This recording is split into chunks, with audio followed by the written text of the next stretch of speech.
great day, great night, and everything in between. Hold on, let me fix this. There we go.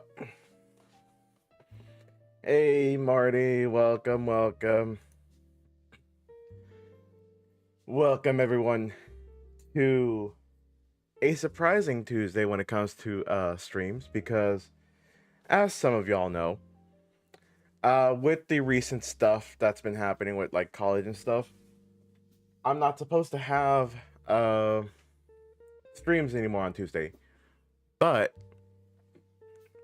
since here in Texas we have a bit of snow and our infrastructure does not handle snow well, college was canceled.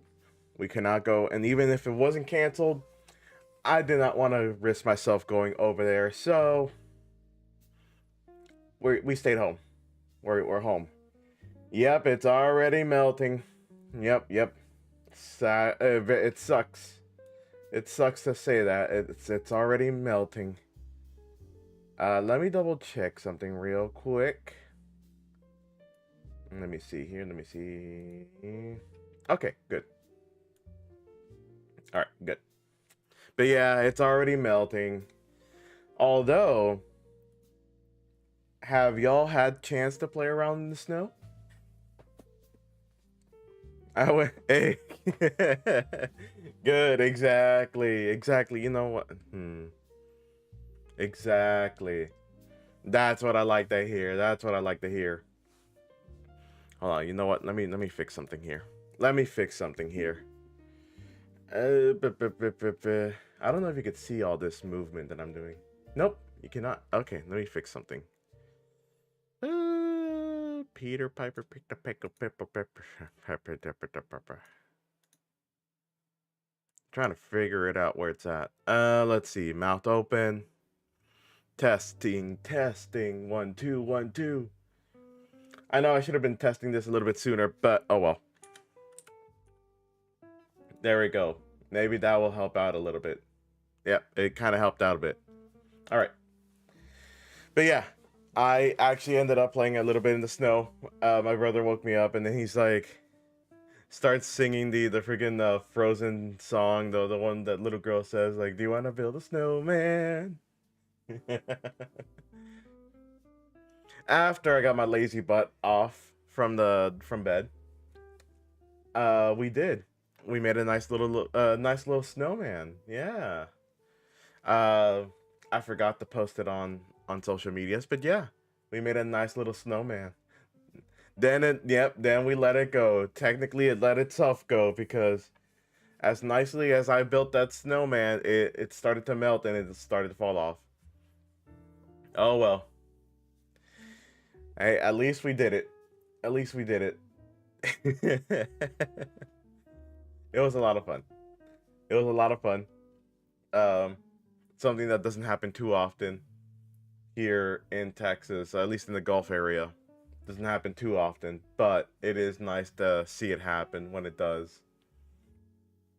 So, very quick, I'm actually live streaming this, not just on Twitch, but I'm also doing it finally on the YouTube channel.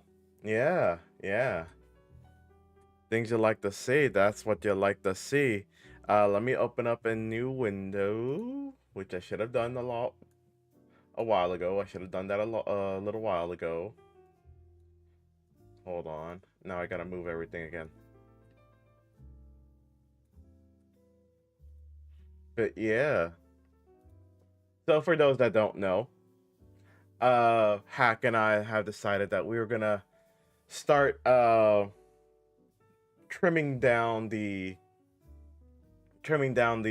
excess stuff that's in our channel for the Hack Jack show, especially because you know how it is with the YouTube algorithm. It doesn't really like it whenever you deviate from your specialty. So since my specialty is gaming and his specialty is comic related metal stuff and all that other good stuff, well, we had to like start trimming down some of the stuff. So moving all of my content on YouTube. Let me show you the YouTube channel right here. Once when I actually press the button right here. Do not worry about the. Where is it? Where is it? Where is it? Where is it? Where is it? There we go. Don't worry about that. Don't worry about that. Yeah, we cut it in half. We're having a divorce. Everything cut in half. Didn't do too well. He has to pay child support. But yes, here's the YouTube channel. We already have videos set up for the. Well, technically, I have shorts set up. I still have yet to make a video on YouTube officially, but we'll see what we can do. We'll see we'll see what we can do for the channel itself. We have right now currently 5 subscribers.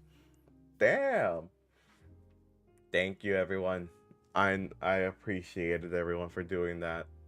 But yeah, you can find it at youtube.com/@justjackvt, which I'm actually kind of glad that I'm actually really glad that YouTube has made it to where you don't have a giant string of characters anymore. Remember that? Remember that those times when Muchas gracias, afición. Este para vosotros. Johnny, welcome. Welcome. But yeah, I'm currently live both on Twitch and YouTube again, so you can take that as you may. Of course, as always, when it comes to the YouTube side, anything that has like chat related, or I'm here to chew ass and kick ass and I'm all out of ass. Damn, you can't even kick at the ass either. But yeah, as y'all know, when it comes to... Wait, I just realized. Hold on. I just realized. Let me fix that. Window.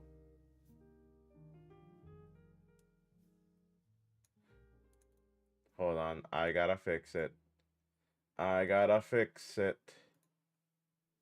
Close. There we go. But yeah, as y'all know, 6. Oh.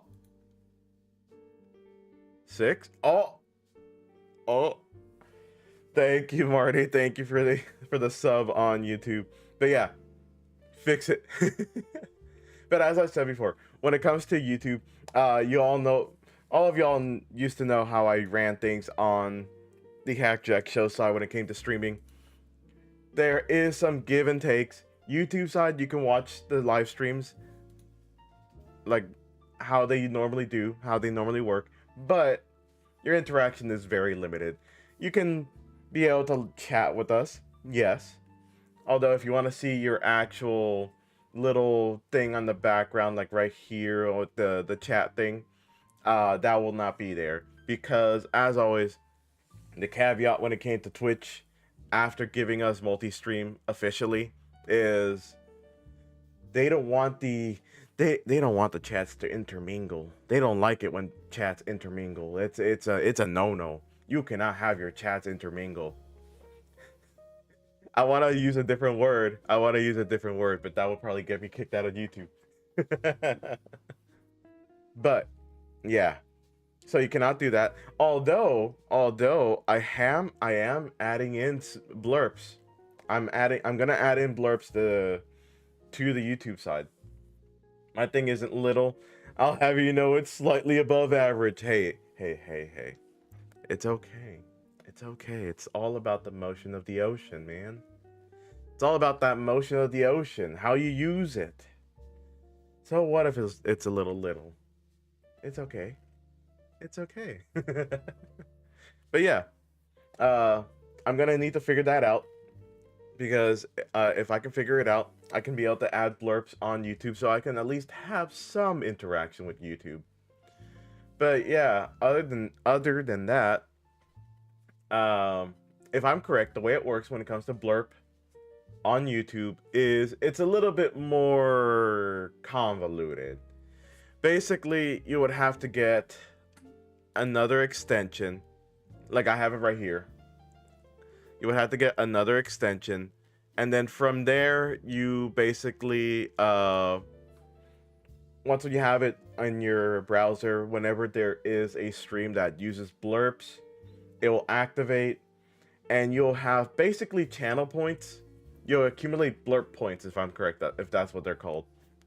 And then from there, you can use those blurp points same way as you do when it comes to Twitch.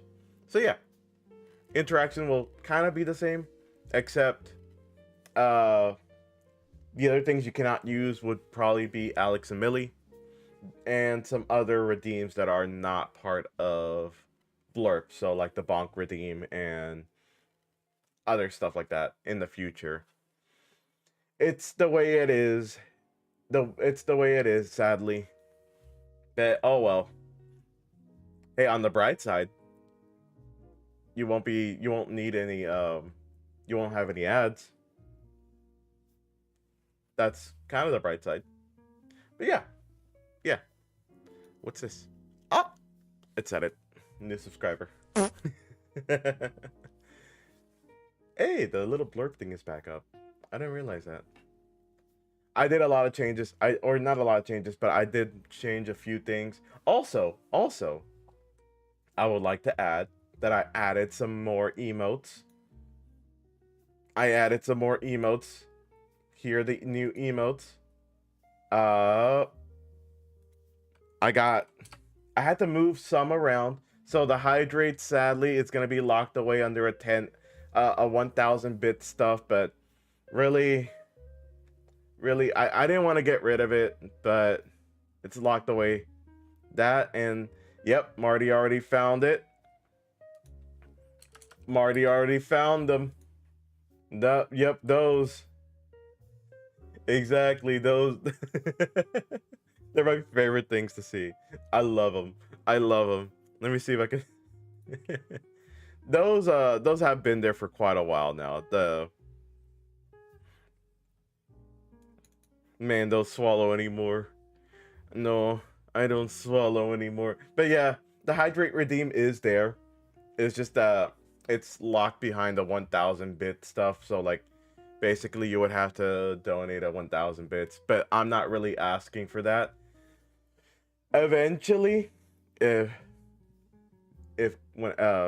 God lets me, I'll have more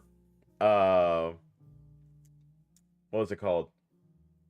I'll have more emote slots unlocked. Eventually, maybe. The way that Twitch does it is kind of it's kind of tough to do. But I won't talk about it too much, because then that's just asking for trouble. So I found out you, me, and Peach are in the same area. Oh, really? Oh, okay, cool. When you say Peach, do you mean your Peach or Peach the one that I know? Like, who do you mean? Because I remember you meant you know a Peach, but now I know a Peach. So I don't know if you're talking about your Peach or my Peach. Okay, Peach salsa. Yeah. Gotcha. But yeah, here's my big brain emote. How do you like it? How you like it? Ba ba ba ba ba ba ba ba ba ba ba ba ba ba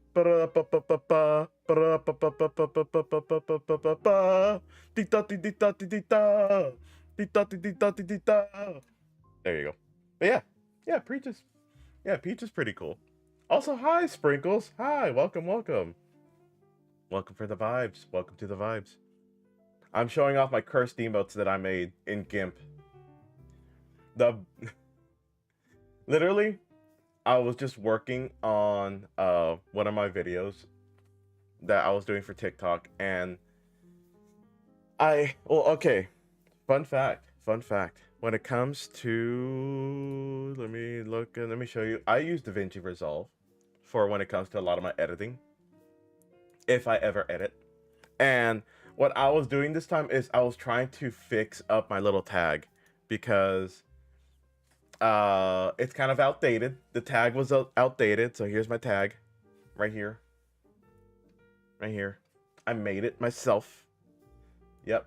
With help of tutorials. Yep. To help of tutorials. So it kind of just does this. Let me show you. See? Yeah, there you go. There you go. Yeah. It's pretty good. Pretty nice. I like it. The old tag was pretty much generally the same. It just had this thing missing. Or like this thing changed and then this thing was changed. And I can even show you how it goes through everything. So here's the general vibe of how it goes through. It's kind of interesting. You get the I have 3 different. Where's my little slider? How do I slide? I forgot. Well, you see them right here, kinda. Oh wait, no, my fat head's blocking it. You see them right there behind my head? Yeah. There's a black rectangle, white rectangle, purple rectangle. It makes that little rectangle in the background. Then there's this transform. It's for this. And basically it is going through the motions. So as you can see, it goes through the motions. I don't know if I'm thinking about like actually selling that.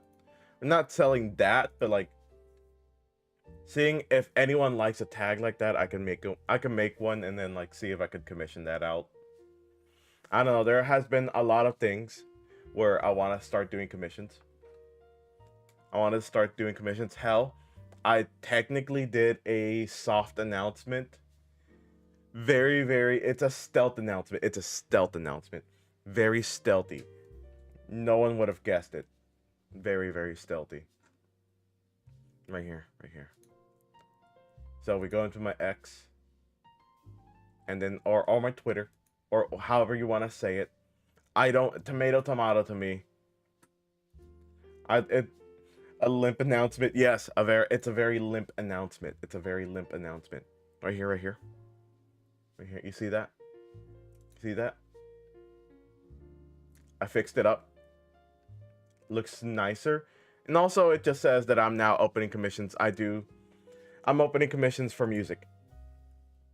So if you're interested, yeah, there it is. I'm opening commissions for music. I still have not made the rates yet.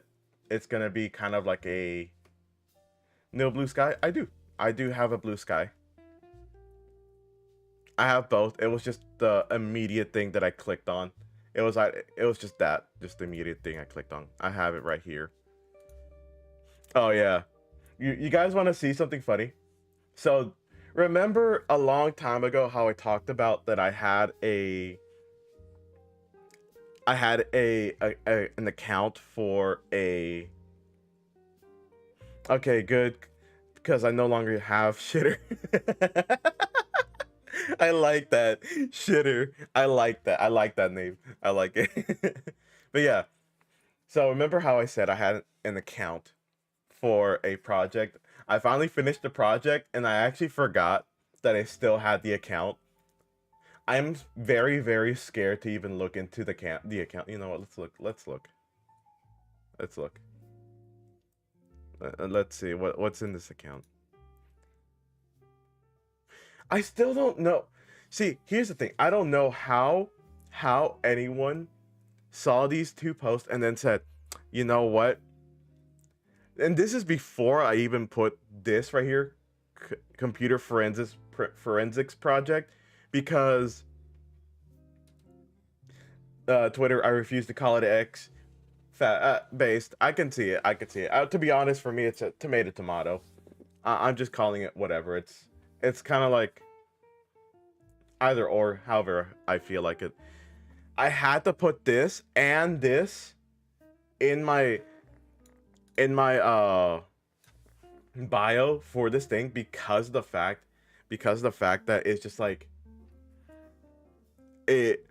someone liked this last post where it just says, just got a call from the boss tonight. Damn bitch didn't approve my raise. I swear I do so much for this bank and this is what I get.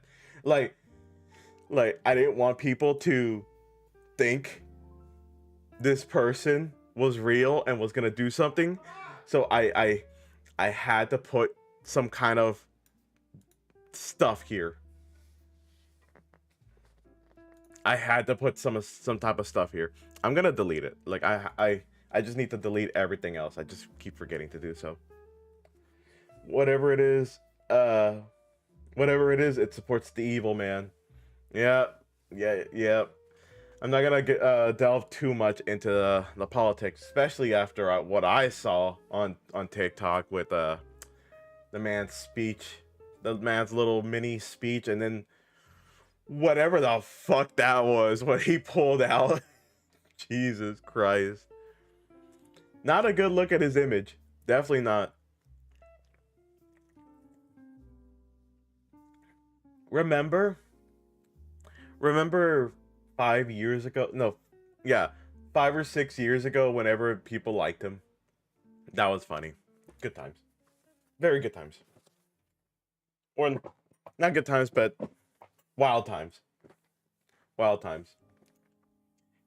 He always like rubbed me the wrong way. Even whenever people used to like him, I don't know. I was never. Hold on, let me. There we go. He always rubbed me the wrong way. It was just one of those things. To be fair, a lot of big tech giants rub me the wrong way. Mostly because of like technical computer issues. It's just a lot of computer stuff, technological things that I have issues with. But hey, I mean, I guess money, whatever floats their boat. To be honest, I don't know. I can rub you the right way. Hey, yo, Johnny. Hey, yo. What you mean by that? What you mean by that? Also, what is wrong? Hold on, let me look at my calibration. I gotta look at my calibration. Hold on. You're not supposed to look at this. It's breaking immersion. Let's see. Where am I? Where am I? All right. Not that.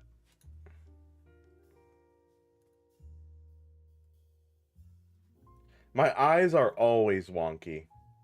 They're always wonky, and they're never gonna not be wonky. And I actually do mean this, the exact. Okay, you know what? Let's break immersion. Let's break immersion. So, I use the NVIDIA tracker, no matter how much I calibrate. And plus, since I'm looking at a second monitor with glasses, it thinks that those glasses are my eyes. Like the actual, like, see, I have, okay, you can't see, but currently right now, I have my glasses off. Now, if I put them back on, it freaks out because it thinks that the top part of my my frames are my glasses. So unless if you want to see me go like really close to the actual camera, or not camera, the monitor, so I can be able to see what you guys read, I can't do much about it. Because I am perfectly blind without my glasses. I can, okay, so like from right here, I can kind of see, hold on. Oh my god. Your eyes are wonky. Might as well call you Aladdin. Oh, that's scary. That's fair. Yeah. I have really bad astigmat. Hey, me too. Astigmatism gang. Let's go. I actually have. So, I have astigmatism as well. And funny enough, when it comes to my eyes and the way my eye doctor said it, and I forgot which eye was. Hold on, let me see. Okay. So how he said it is, I'm nearsighted on my I'm nearsighted on my right eye and farsighted on my left eye.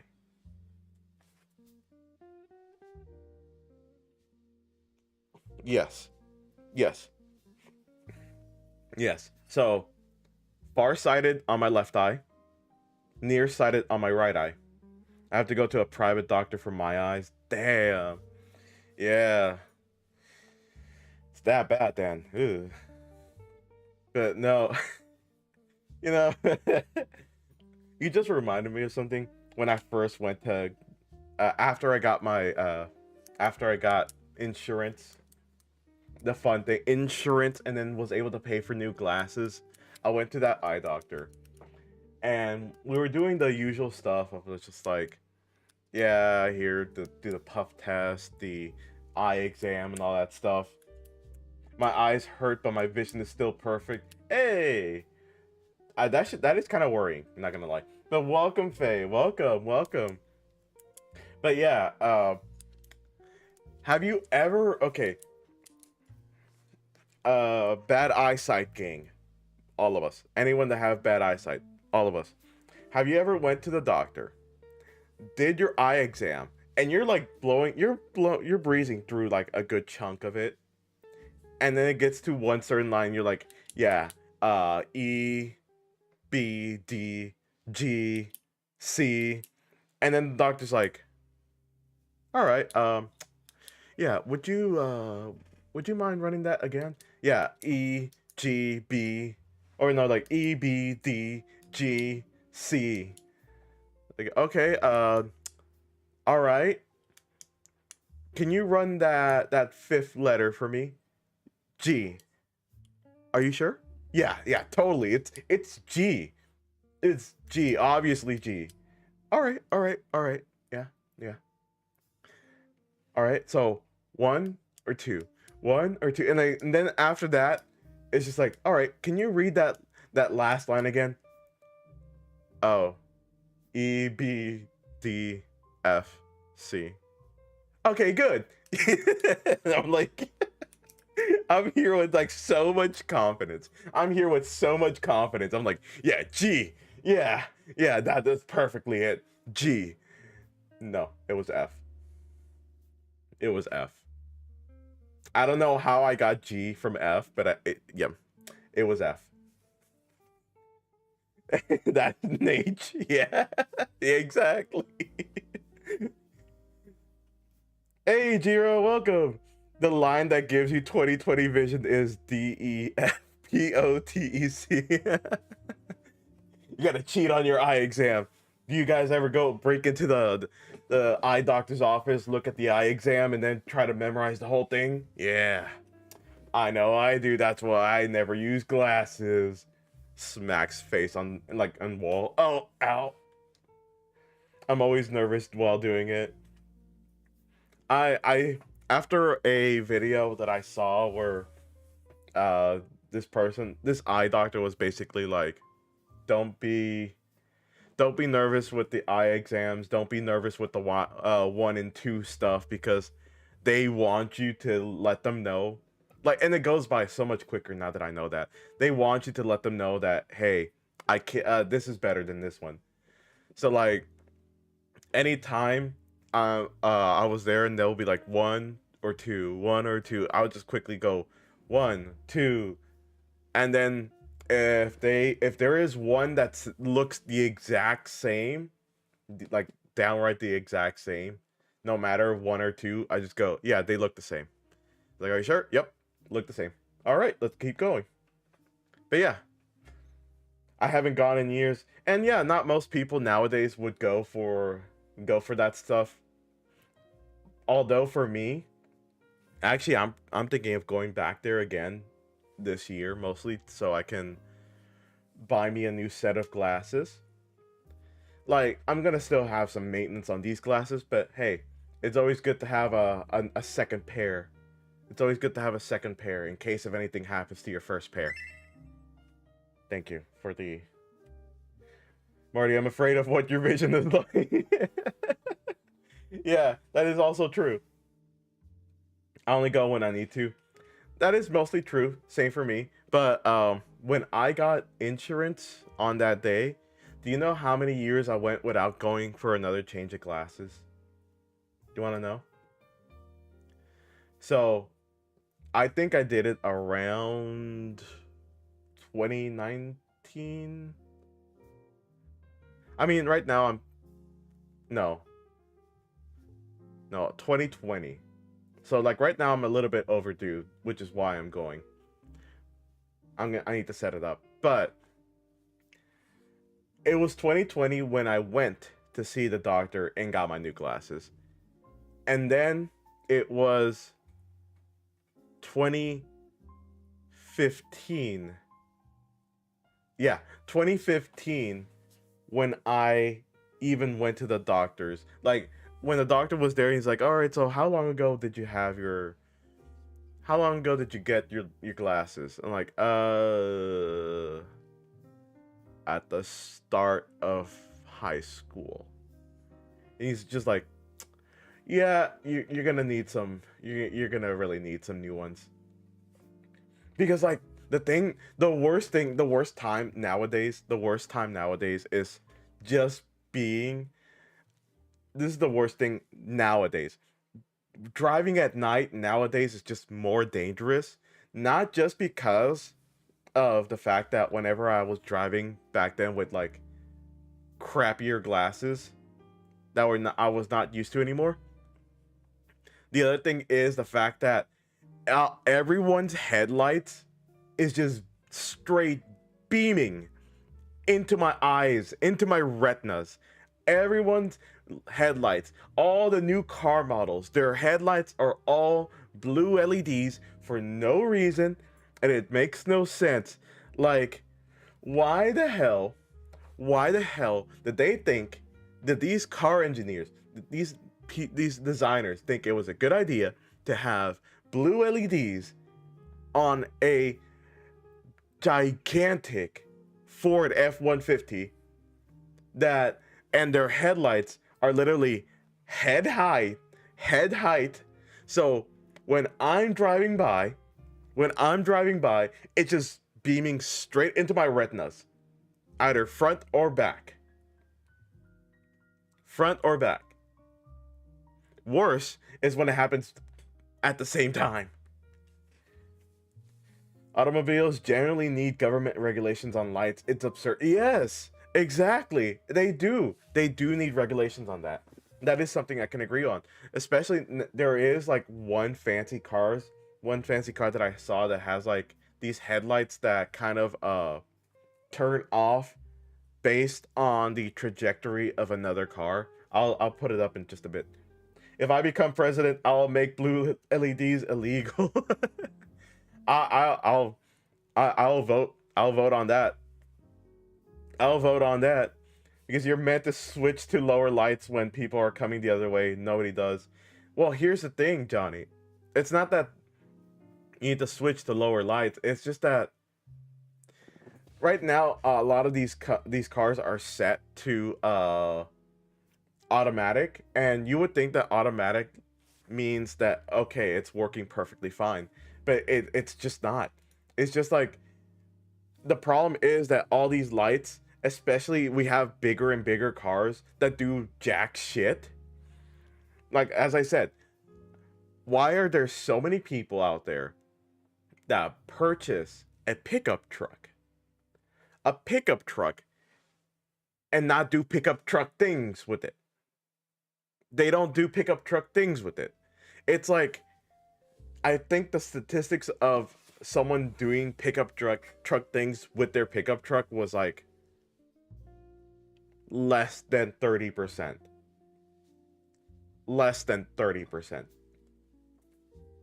Hell, I mean, just use the thingy to darken your rear view mirror. Mine was, I think it had it, but now it doesn't, if I'm correct. Even then, I have a different rear view mirror. That's the problem. And also, it doesn't help the fact that the side mirrors are also beaming straight into my eyes. That's also a thing. Yeah, the side, like even if I did that with the rear view mirror, the side mirrors are also beaming straight into my eyes, because if you position your side mirrors correctly, you're supposed to be able to see the lane next to you and also a little bit behind you for your blind side. So it just beams straight onto me. Also, it is illegal. IDs are illegal here unless you they come from the factory with them. Most are actually installed after. Oh, LEDs. Great for you, awful for the other people. Yeah, exactly. Look up the truck thing called white privilege owned by a black guy. What? Let me see. I'm gonna look it up. Hold on. Let me look it up.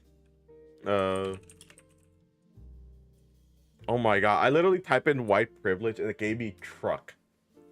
White privilege truck. Alright, let's see.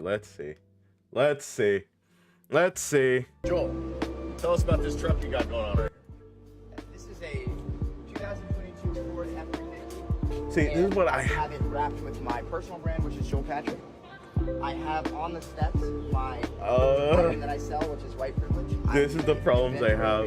This is the problems that I have with people. And we sold about 270,000 units since the beginning of our first sale in 2020. Check this out. Not only is the whole thing wrapped with its colors, its like logo, why? even the rims. Why is it lifted? How's that going on? For what reason?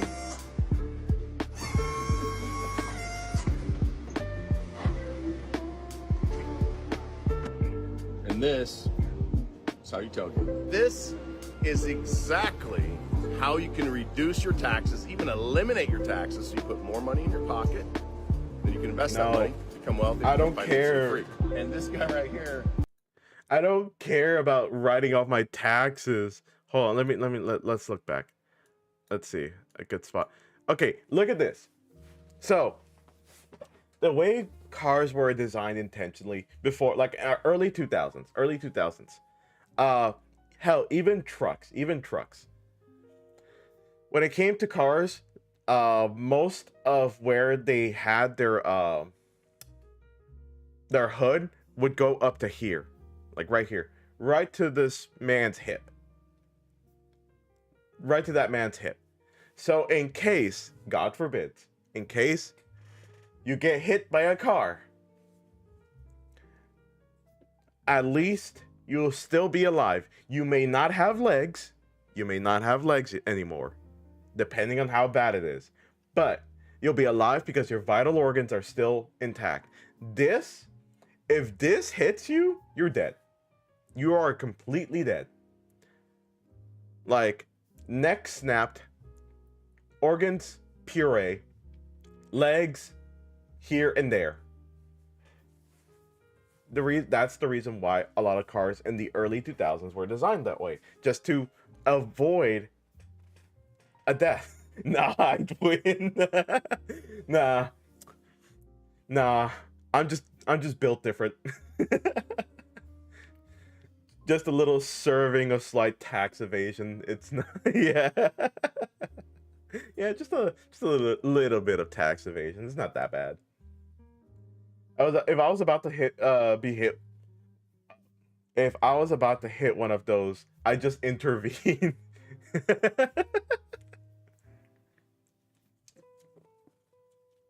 But that's the thing, like, and then also keep in mind, imagine you end up, again, God forbid, in a head-on collision with this thing. Whenever you're sitting down in a vehicle, you generally end up being like up to here because you're sitting down.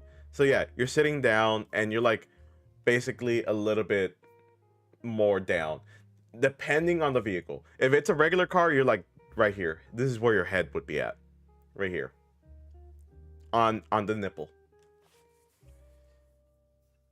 Imagine getting head-on collision by this thing. You're dead. You're dead. You say all these things, but all I can hear is, I can get out of a student loan faster. Yeah, you know what? Yeah, true. I'm not gonna doubt that. But that's generally the thing. And also the fact that is, again, imagine driving in the middle of the night. And again, your head's right here, where that nipple is at. These are the lights. on the other side of the road, you are just completely blinded by these blue LEDs. Just completely blinded. And you know, let's look at this man. This man. The only thing, okay, I'm not gonna insult him too much. Not too much. It's gonna be slight insult. But look at this man. Do you think this man does anything that involves pickup truck stuff? Like, when I say pickup truck stuff, I mean towing, having heavy equipment, shipping, and like, does all the labor intensive stuff. Do you think this man does any of that at all? I look at this man, I don't think so. I don't think so. Hey Jack, yeah? Yeah. Lay it on me. Nope. Exactly. Exactly. You're talking too loud. All my states might get offended. All of my state might get offended. I'm talking about my state too. I'm from Texas. I'm from Texas. I'm from Texas. I see this everywhere. I see this everywhere. You have so many pickup trucks and no one uses them. The only place I know that would use them, most likely, and I say most likely because there is a few people there that don't work on the heavy equipment part, is at my job. My job literally has people that work on pipes, valves, and a lot of heavy machinery. I'm very certain that a lot of them that have equipment, they use it. They use their pickup trucks for that stuff. You heard the man. We gotta lay it on him. Don't mess with Texas. Except, I mean, I'm gonna mess with when I'm not gonna litter. Fun fact, I forgot who it was that said it to me. I forgot who it was. If you're in the chat right now, remind me if it was you. Don't mess with Texas was actually a whole thing about just a do not litter campaign. That was it. People like the slogan so much, they love the slogan so much that they decided to keep it and put it on shirts. Now all of Texas knows you're here. Yep. Everyone knows. Hell, I even got to the point where I am deciding to get a truck. The only reason why I don't is because the mileage is horrendous. The mileage on these things are horrendous. But if I want to see a goddamn thing in this area, I want to be at least somewhat lifted. Texans misunderstanding and repurposing a statement for arguably the worst. Tell me it ain't so. But yeah. It was for a do not litter campaign for Texas to clean up the streets. And if I'm correct, it actually did help out. I think it did help out. Someone look that up if they need to. But you kind of gotta. They make a point. The slogan's actually like really, really good. Because like, and the only reason why it's so good is just because the fact that Texas is so. When I say this, I mean I mean it in a different way. Independent. When I say independent, I mean in the sense of like its history, and it almost feels like its own country.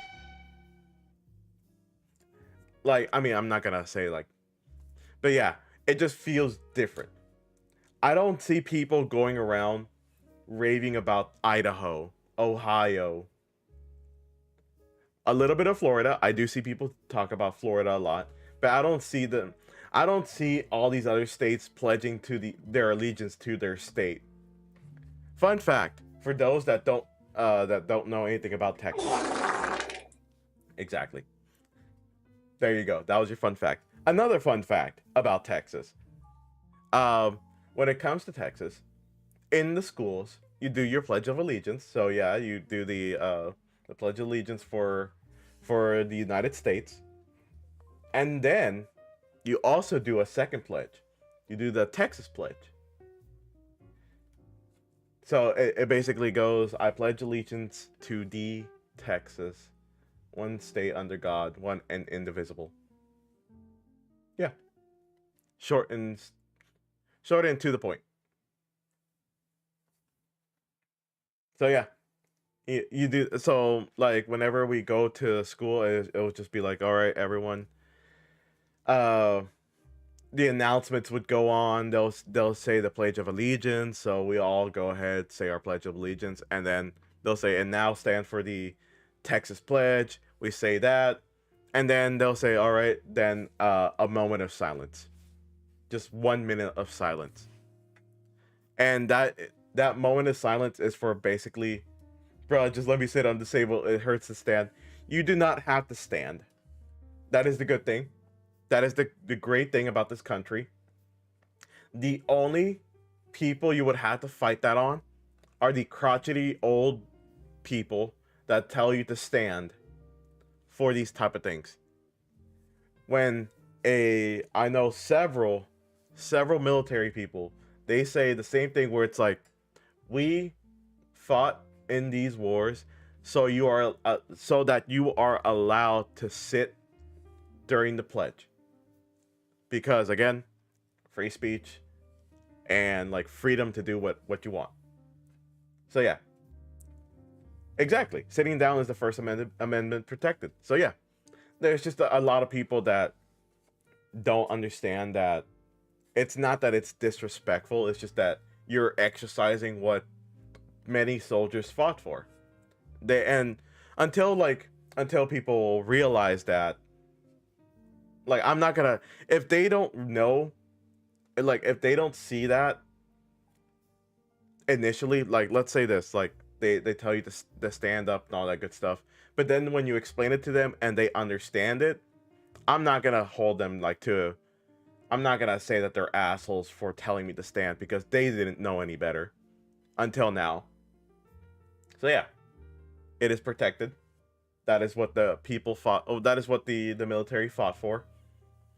So yeah, you can sit when you want to.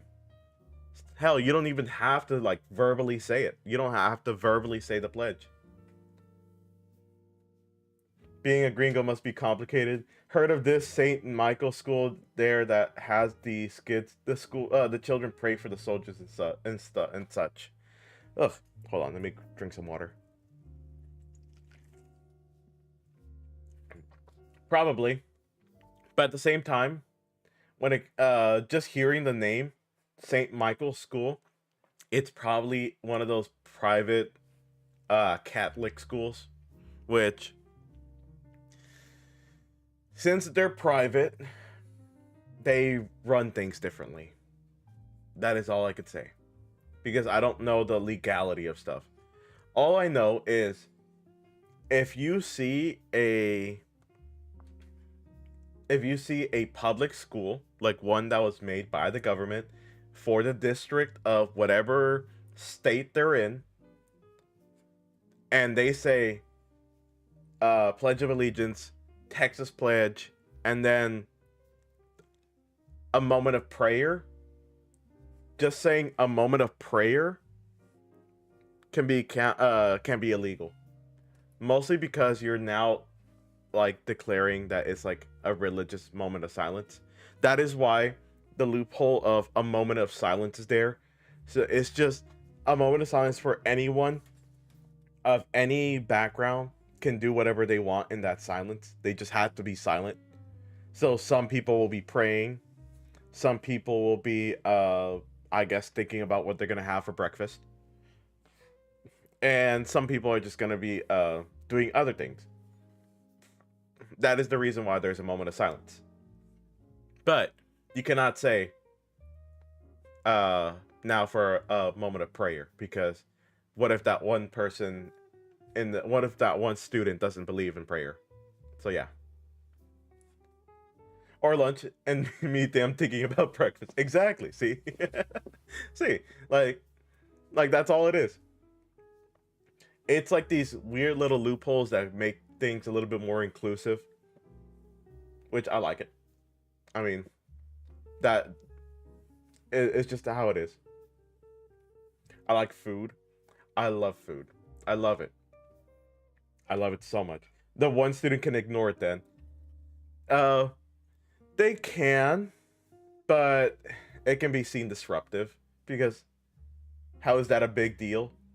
No, well, knowing nowadays, it's terrifyingly big deal.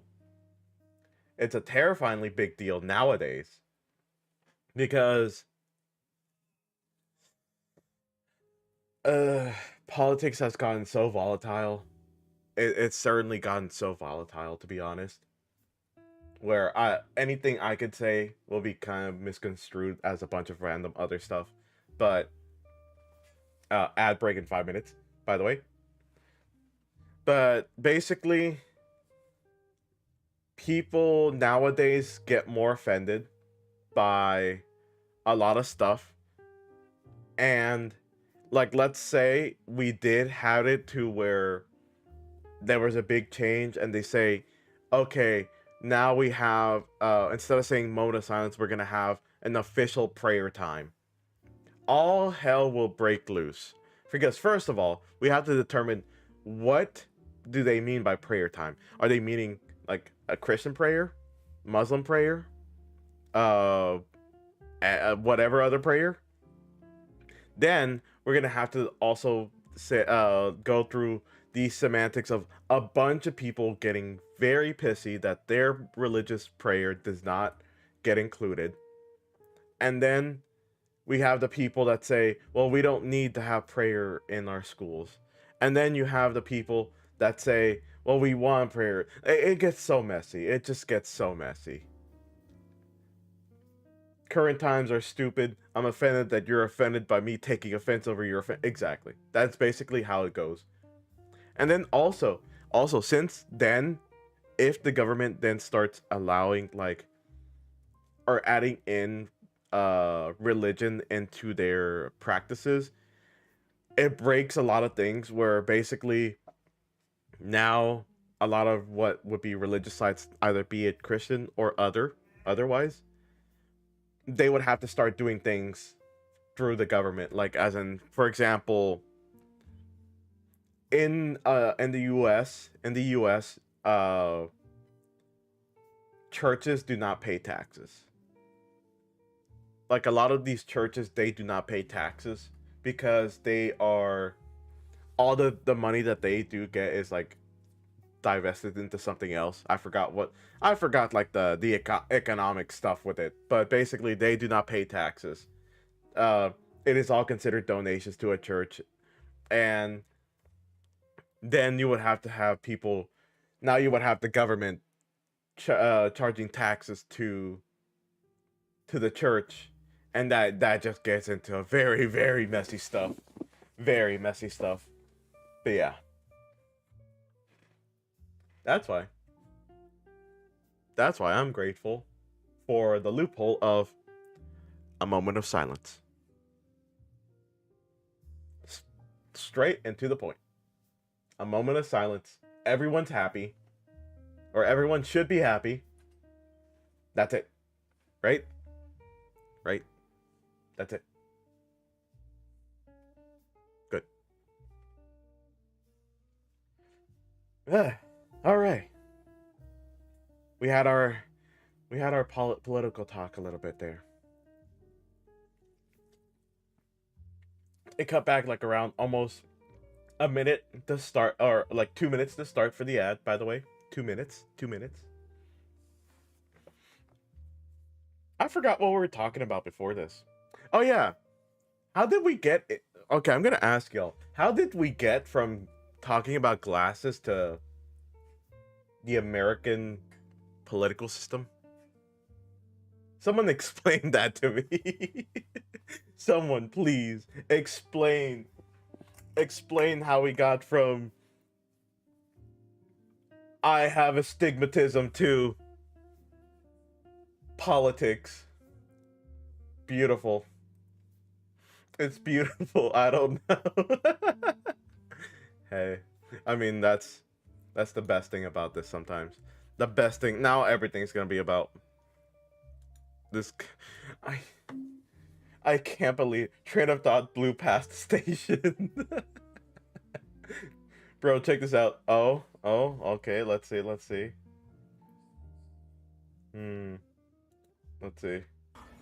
Se te ve el pipillo, cabrón. Se te ve el pipillo. Se te ve el pipillo, güey. Se te ve el pipillo. Se te ve el pipillo, cabrón. Poor little dog. He is. Se te ve el pipillo, cabrón. I love it. 10 seconds for ads, by the way, guys. 10 seconds. You have been warned. Oh, for those that are on YouTube, by the way, again, I do have this on YouTube. For those that are on YouTube, and this is your first time watching, we have ads happen on Twitch regularly, every hour. It's for 3 minutes. I do absolutely nothing for those 3 minutes. I basically take a break, which I am about to do. I am about to take a break, basically stretch my legs, do something, and then come back in 3 minutes. But we'll wait until the actual little notification pops up for me. And then I'll do that. But yeah. Yo molestando a la bendición cuando mi ama lo baña. I love Chihuahuas. Chihuahuas are they're adorable. Adorable little gremlins of hate. But they're only hate if you keep pushing their boundaries.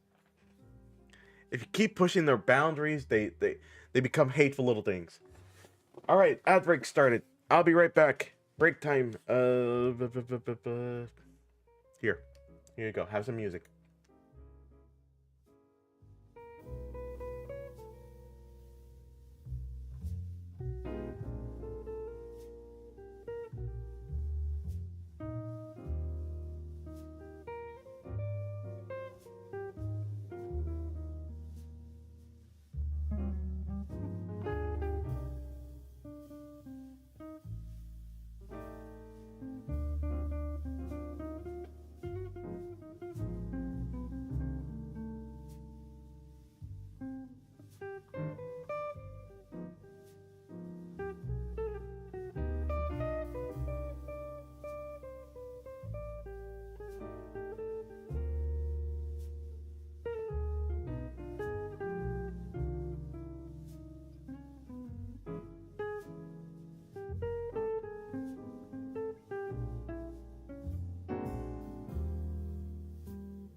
All right.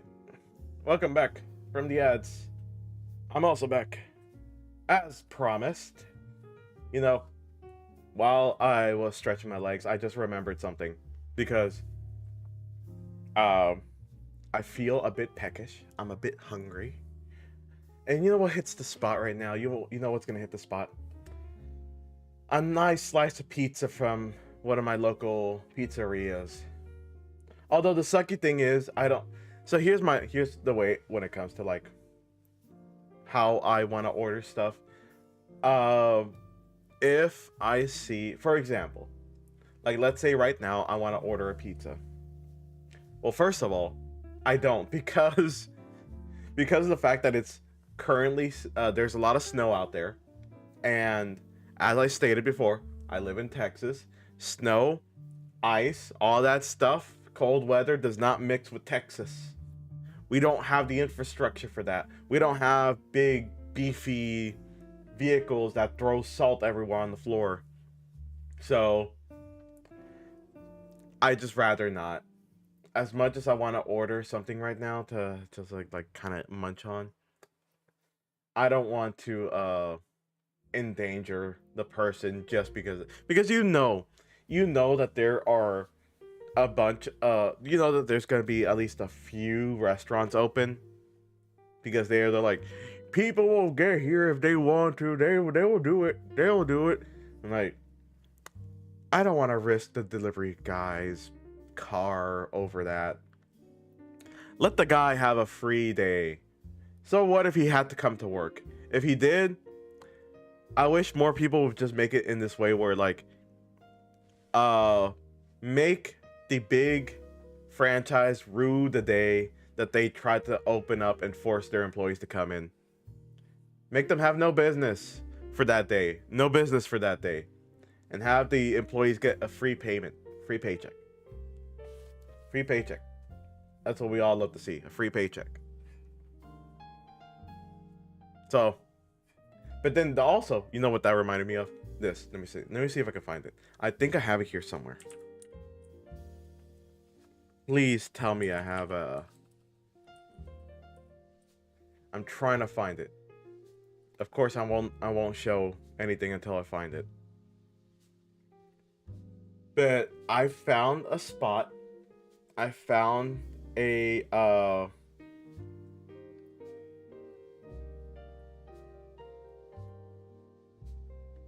website.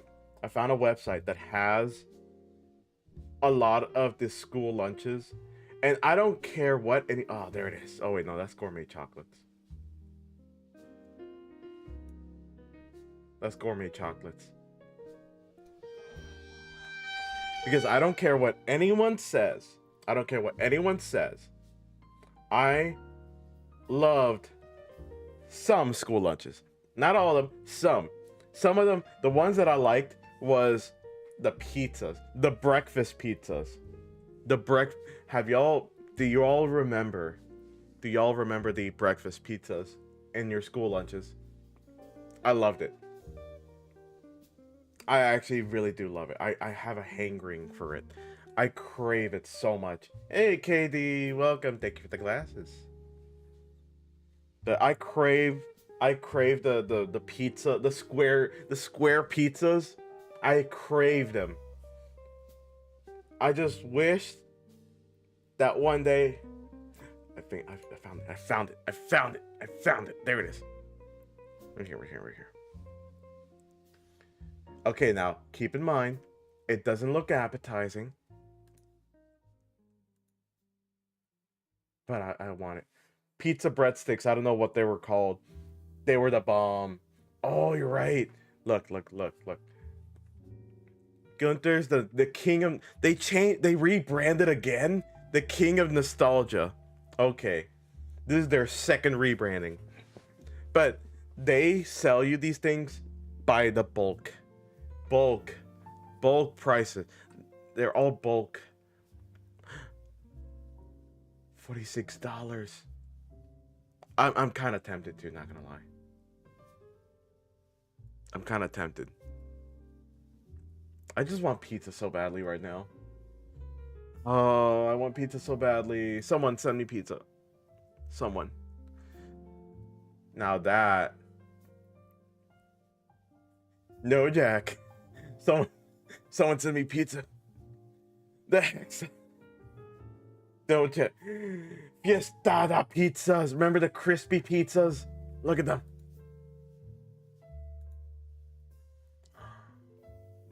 I forgot about these. $46. That's actually pretty cheap, not gonna lie. 12 count? Okay, now it's a 12 count. When you say 12 count, do you mean 12 of these in a box? What does that mean? Hold on. I'm like, okay. So 46 divided by 12. They're like $4 each. What do you think? Good deal, bad deal? Let's see, what else is there? What else is there? You all. Limited time sale. You can okay. That is some bad design right here. Were you able to see that? Gone. There. Gone. That's some bad design right there. Oh wait, there it is. There's the cheese sticks, the ones that you were talking about, right, Marty? These are the ones, right? These cheese sticks. Pizza logs. The smileys. Do you guys remember the smiley fries? I want the zesty nacho pasta cans of Chef Boyardee. Damn. Let's see, what else is there? The pizzadillas. The pizzadillas. Oh, that reminds me. Okay. So that's not that bad. 18 count? 18 count? For Ayo, food? Yeah, exactly, sprinkles. So, I was going on to a tangent of like remembering the nostalgic foods of our school times. And this is the store. This is the website. Guinters.com. GUINTHERS.com. I'll put it I'll put it somewhere. Hold on, let me see. I'm putting it. Oh, I don't have my. Yeah, that's the website right there. If you could see it. Oh, you know what? I can do this. There you go, right there. You see it? Perfect. It sells a lot of the like nostalgic foods, school food stuff. And if I'm correct, it used to actually like sell them like as a distributor. I think now they kind of rebranded themselves as like a nostalgia type of food deal. Per serving? What? No wonder we're fat. 150 per stick. Hey, Dr. Crow, bread? Yep, bread and cheese. Don't forget the cheese. But yeah, no wonder we're fat. No wonder we're fat. 150 calories per serving? Damn. That means like per stick, right? Per stick? And we used to get like 2 or 3. Yeah, but per stick? That's actually a lot per stick to me at least. Because eating like 3 sticks basically is the equivalent of eating a decent burger for me. And that's a lot when it comes to calories. The pizza logs. Remember your smiley fries, guys? Can feed a small village for a week. Oh, let's see. Marty's got the I've never had these before. Never had them before. Cheesy nacho twisteroni. Never had them before. I'm fat due to PCOS and insulin resistance. Damn. I'm sorry to hear that. $1. Oh yeah, you're right. That was back then though. $1 a can was like, funny enough, back then $1 a can was expensive. Now looking back at it, it's like it's not so much considering how much we pay for our can now. I think we pay for a can like $3. The pizzadillas. Yep, early 2000s. The pizzadillas. I'm gonna keep looking at these smiley fries because they make me happy. They make me so happy looking at them. I can't. I'm gonna buy these one day. I'm not gonna buy French fries because why would you buy French fries from here? You can get some good French fries somewhere else. I don't know any. Okay, raise your hands. Raise your hands. Has anyone enjoyed the fish in school lunches? Raise your hands. I'm not raising my hand. Raise your hand if you enjoyed the fish in school lunches. I don't like fish when it's actually real fish. So mine is staying down. Nah, right? Right? I have not met a single person that said, "Oh boy, fish day." Oh boy, fish day. No, it's always, "Oh boy, pizza day." "Oh boy, burger day." But never fish. I wonder if they have the enchiladas. Oh, they have payment options, eh? Payment options. You got your payment options. This is what I was talking about. These things. I want them so bad. The Tuscan tamales. Okay, not gonna lie. The funny thing I liked in some of my school lunches were the tamales. The tamales in the school lunches, not because I don't consider them tamales. But I funny enough like the texture of the dry ass tamales that they had. The very sad looking dry tamales they had. I liked it. It was a weird thing. It was a texture thing for me. Did y'all have the actual fish or lime the breaded fish sticks? It was the breaded fish sticks. I mean, if there was actual fish, like if they had actual fillet of fish, I think that would be actually kind of. I think that would be kind of impressive. By the time I went to high school, that was when when Michelle Obama did the changes to the school lunches, and we just ended up having worse school lunches. So I never got to experience any of the good stuff. I was always excited for the cheese sticks, or sometimes, very rarely, my school had a hummus trail. Hummus? Damn, that was fancy. That's fancy. I'm a bear, so I don't mind the fish sticks, but pizza day is the top hype. Exactly. Yeah, exactly. Yeah, right, Marty, right? Whenever Michelle Obama did the changes to the school lunches, it actually, funny enough, made them even more unhealthy. How old are you? I am 27. 27. So, as soon as I was getting into freshman year, I think that was 2004, wasn't it? 2004, with the Michelle Obama stuff?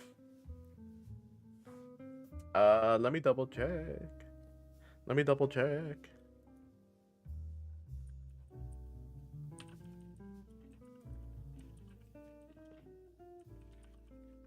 I don't want to post anything that's on the screen. It was the 2010s. I was right. 2010s. I was like, that is very early. Way too early for me. No. 2010s. Yeah. Thank you, Jiro. Thank you. Those school lunch changes were nightmares. Right? It actually made things worse.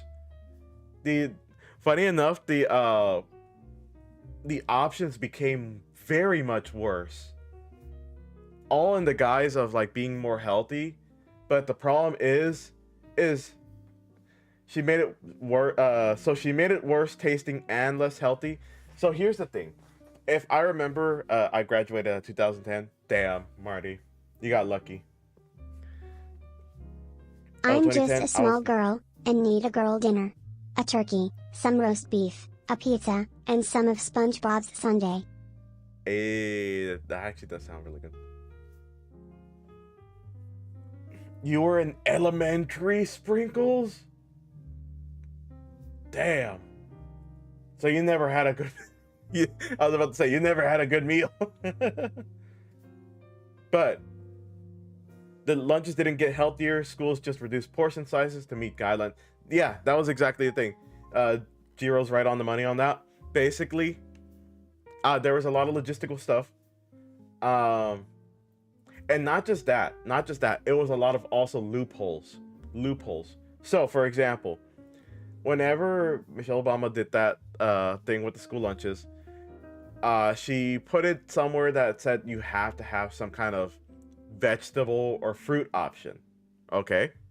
So, what ended up happening is, and they also reduced some portions. So, you would have reduced portions, and then to make ends meet with the vegetable and fruit options, they would do this little sneaky stuff. So, for example, have y'all, and whenever you had your school lunches, let me see. School lunch peaches. Do you remember the peaches? These concentrated sugar peaches. So these things, these were given out to you. Yeah, they were given out to you because it was a fruit option. The thing that was running all the school lunches, they're like, all right, yeah, you got the fruit option. But now we had a bunch of sugars added into our lunches, like even more. And this is funny, is because they stopped people from having sodas.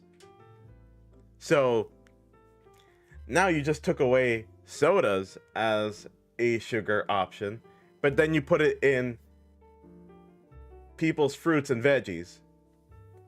And then also they didn't Michelle Obama didn't specify what would be like the amount when it came to like the fruits and veggies. So what some people would do is, or what some distributors would do is, with the pizzas, they would grind up a certain amount of veggies in that, and after like a certain percentage, they'll be like, all right, that's it, that is your vegetable option. The vegetable option is already inside the pizza because it meets the requirements. So again, reduced meals and just more basically unhealthy meals. They didn't make it balanced. They also forced us to drink milk, even the lactose intolerant kids. Exactly. That was also like a worse thing too. I hate the frozen peaches. Just give me a normal apple. Exactly. Just give us normal. But the problem with normal apple is they would spoil. And these schools and distributors, they don't want to lose money, so they go with the most processed vegetables and fruits possible because those have preservatives. So again, basically, good intentions, bad, very, very bad, very bad way of actually doing stuff. If I go down this food nutrition route for a career, I'm changing all this shit. Right? Exactly. I'll make it actually decent. And like, that was the thing. She had good intentions. Michelle Obama had good intentions, but it was just bad way of actually doing things with it. Because you could have a healthy and delicious lunch. They're just lazy and cheap. Exactly. It's just being, and it's not just that, it's just like trying to make the most money as possible. So they end up doing the most loophole stuff with their meals as possible. So yeah. Ooh, quick and easy. What does that mean? Quick and easy. Nuggets. Nuggets.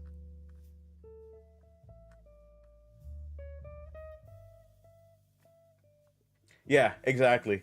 She didn't specify anything, so that is like the best way a lawyer can like mess things up. Lawyers love it. They love ambiguity.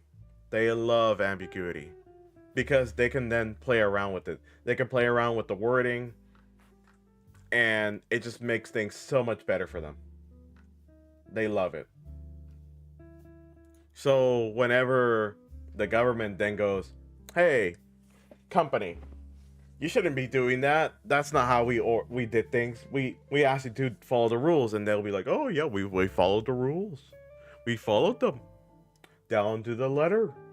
You said to have at least 25% of the meal be food, a veggie. So what did we do? We just added extra marinara sauce to our pizza. And you know what?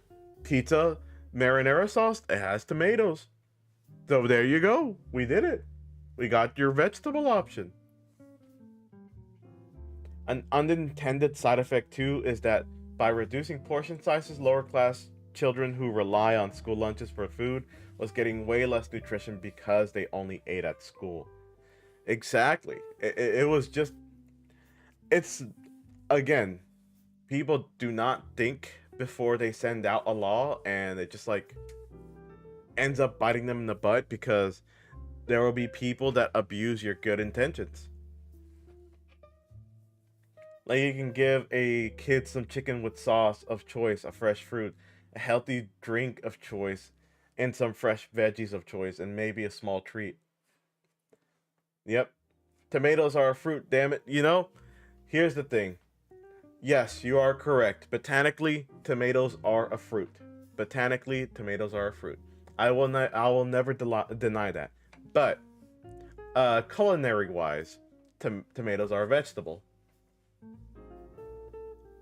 Basically, that's all it is. It's either when it comes to botanical, I will say tomatoes are fruits. But when it comes to culinary, I'll say they're veggies because of the fact of that, you know, that whole wisdom and intelligence thing. Intelligence is knowing that tomatoes are a fruit. Wisdom is knowing to not put tomatoes in a fruit salad. There you go. Does that mean ketchup is a smoothie? You know what?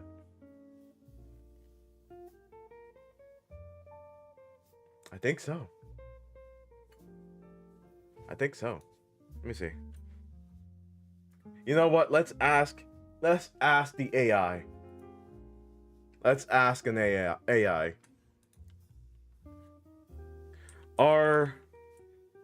Can you consider ketchup a smoothie? Okay, let's see. Technically, ketchup could meet basic definition of a smoothie. It is blended, pureed substance made of fruits. Tomatoes are fruits after all.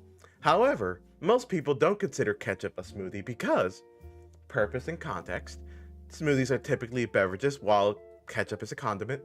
Ingredients. Smoothies are usually sweet and contain additional ingredients like milk, yogurt, juice, whereas ketchup is savory and includes vinegar, sugar, and spices. Usage. You wouldn't drink ketchup straight out of the cup, at least not in the way you'd sip a smoothie. So while it is an amusing thought experiment, ketchup is not considered a smoothie in practical terms. But hey, you saw that? You saw that? Practical terms. So theoretically, it's a smoothie. Bah, bah. Tomatoes are smoothies, confirmed. Confirmed by AI, by ChatGPT. Tomato fruit salad sounds nasty. Exactly. Exactly. That's the thing. And it's always a fun I don't know. I always like cooking. It's one of my favorite things. Technically correct is the best kind of correct. Exactly. Right? Right, exactly. It's the best type of way to be correct. But, if we finagle a little bit with the actual with the recipe for ketchup, we could potentially make it into a smoothie. You know what? There's always a way. There's always a way. Like what about banana ketchup? What about banana ketchup? Like, yeah, what about banana ketchup? Banana ketchup is an interesting case. It's made from mashed bananas, sugar, vinegar, and spices, often with a red dye to mimic the color of traditional tomato ketchup. While its main ingredients, bananas, is more commonly associated with smoothies, it still doesn't fit the smoothie vibe. So you get it, vibe, for similar reasons.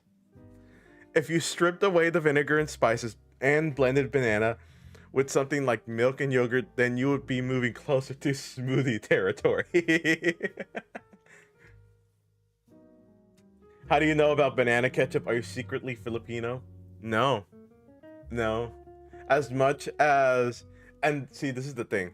This is the thing. This is why I love cooking. This is why I love cooking. I gotta thank my dad for this. I always thank my dad. Yeah, banana ketchup. It's very niche outside of America because we never really heard about it. But I never tasted it. I want to taste it one day. But this is banana ketchup right here. Nope, that's not it. It's somewhere around here. Maybe not the best example, but it's this. But it's basically mashed right there. Banana ketchup. There you go. There you go. Isn't it banned in some places? It is currently banned in a good chunk of America, mostly because of probably the red food coloring.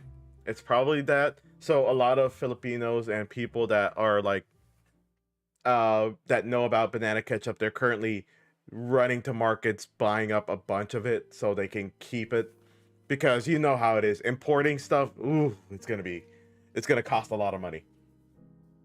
All those pictures are Filipino brands. Okay, good, perfect, thank you. So yeah, banana ketchup.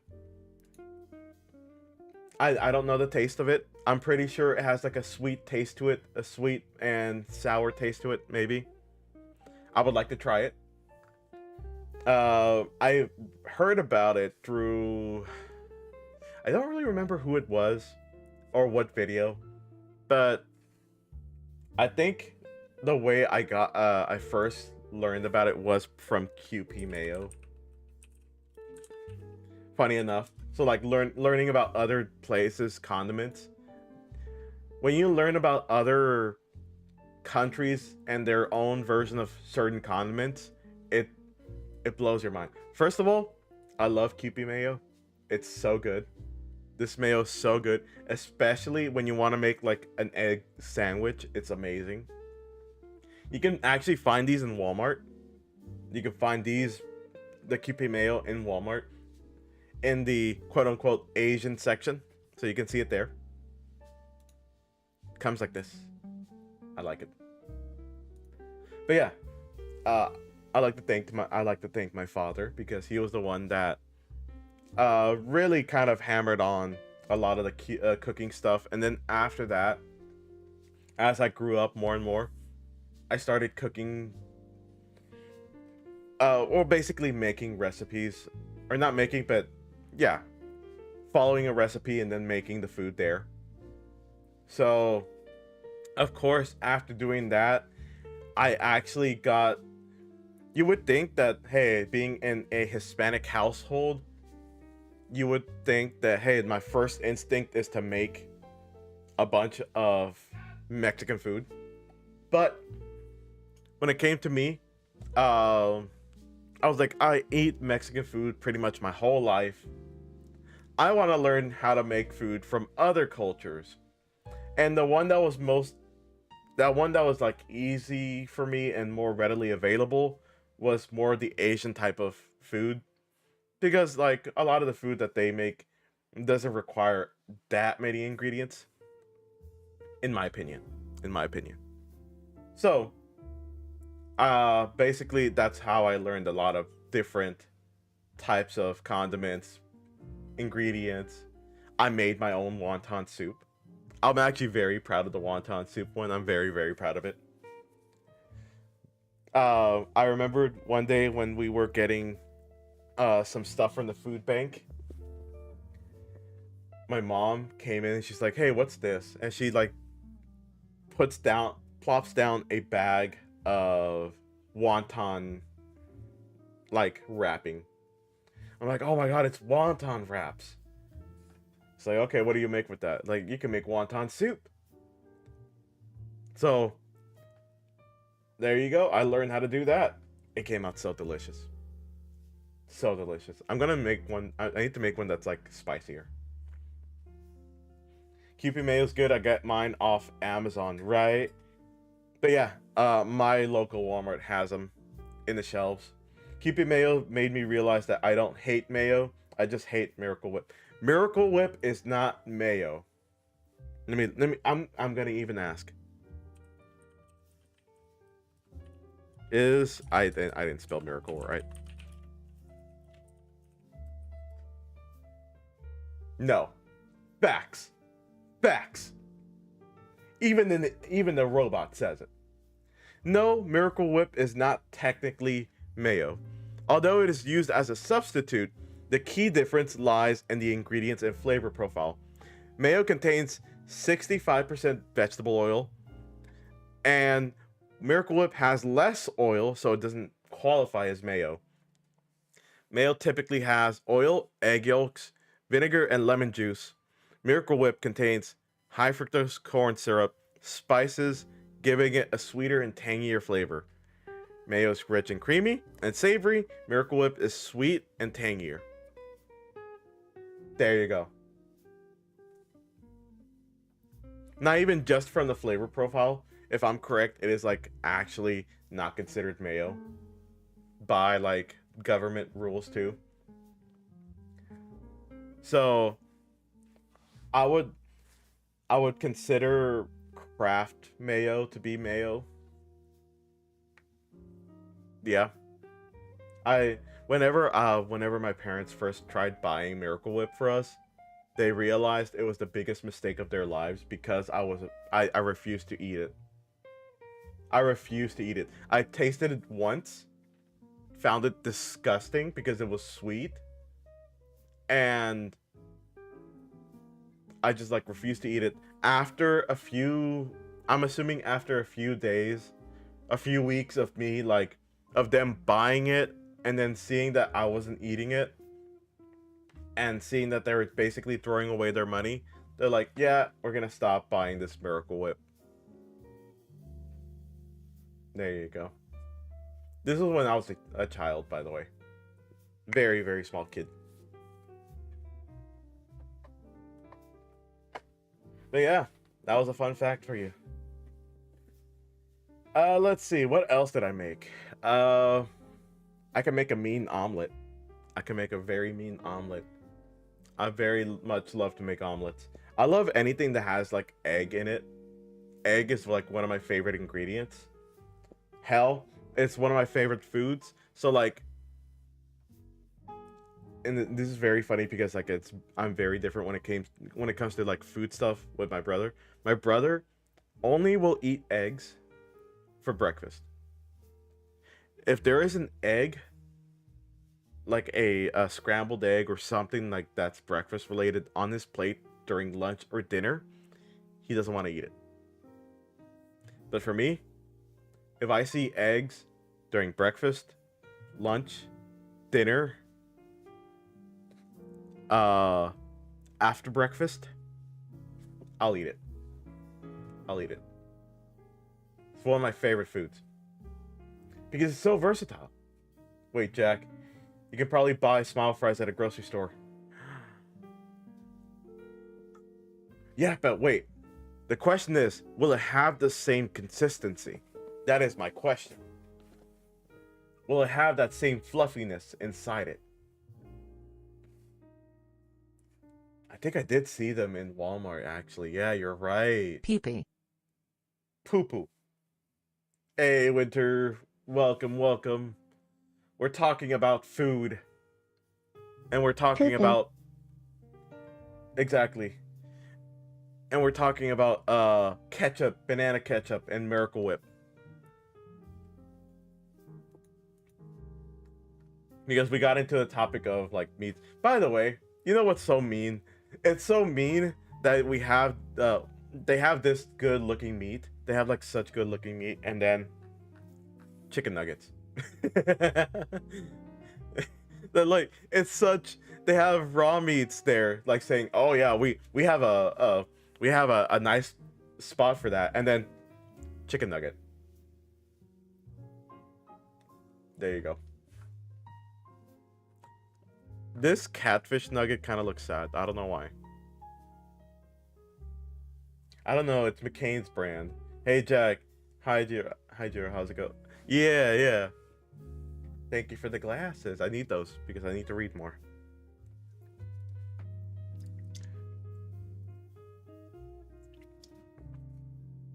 Join our team. Oh my god. I can apply. All right, guys, I'm gonna join this place. It's gonna be an inside job. I'm gonna start packing up the boxes, putting it out. I'm gonna pack up the. So here's how it's gonna go. I'm gonna pack up 10 boxes of the pizza rolls, then 10 boxes of the smiley fries, then 10 boxes of the pizzadillas. Then we go. All right, good. Break.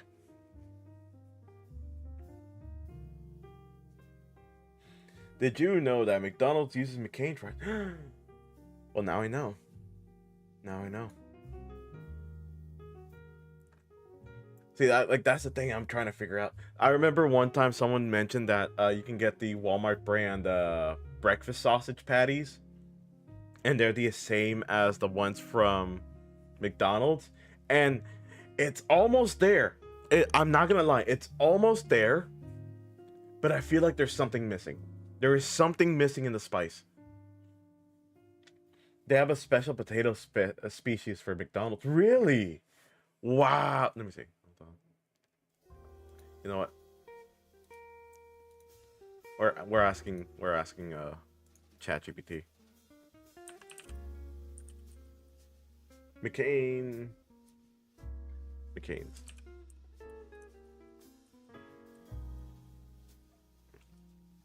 The same as McDonald's.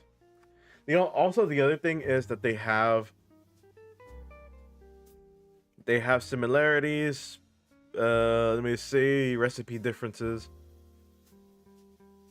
All right, it's kind of the same thing. I mean, distributor stuff. So I can't really tell. But hey, I'm not gonna keep that in the memory of my poor ChatGPT.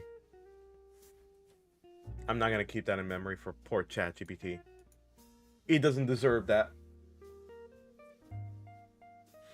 But yeah, there have been some cases where I'm trying to find out what like certain things taste like. You know, I heard about this thing that you can do when it comes to like learning spices, and I don't know if anyone has tried this before.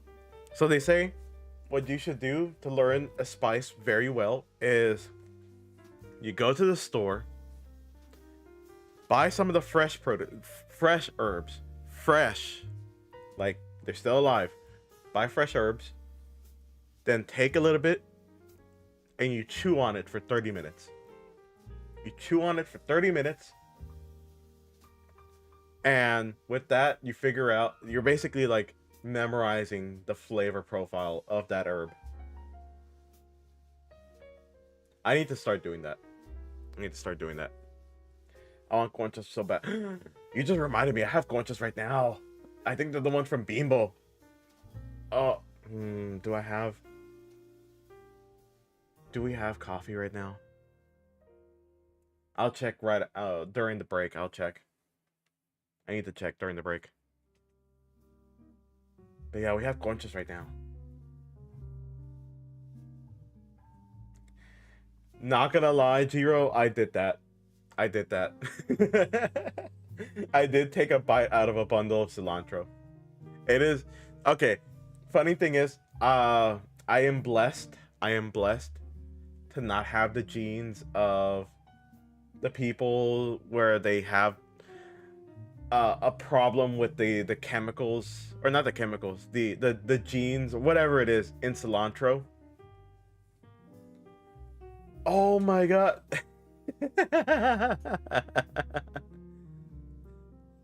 I'm allowing it because I know what it means. But Automa does not like the word bimbo. So yeah, I hope you don't have the soap gene. I don't have the soap gene. That's the cool thing. I don't. I get to appreciate cilantro. It did, because it thought you said bimbo instead of bimbo. I never connected the two together. Hopefully, you know what? Just for the safety of myself, bread. I'm gonna add in bread at the end, so we can look at bimbo.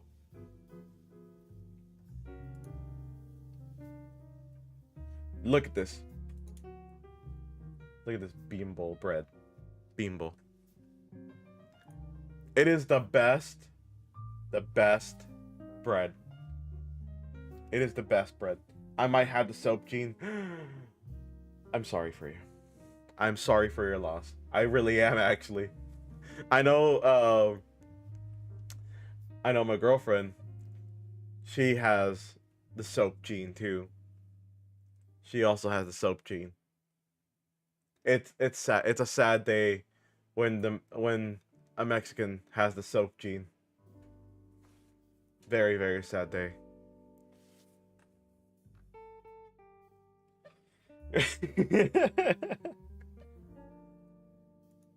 You know,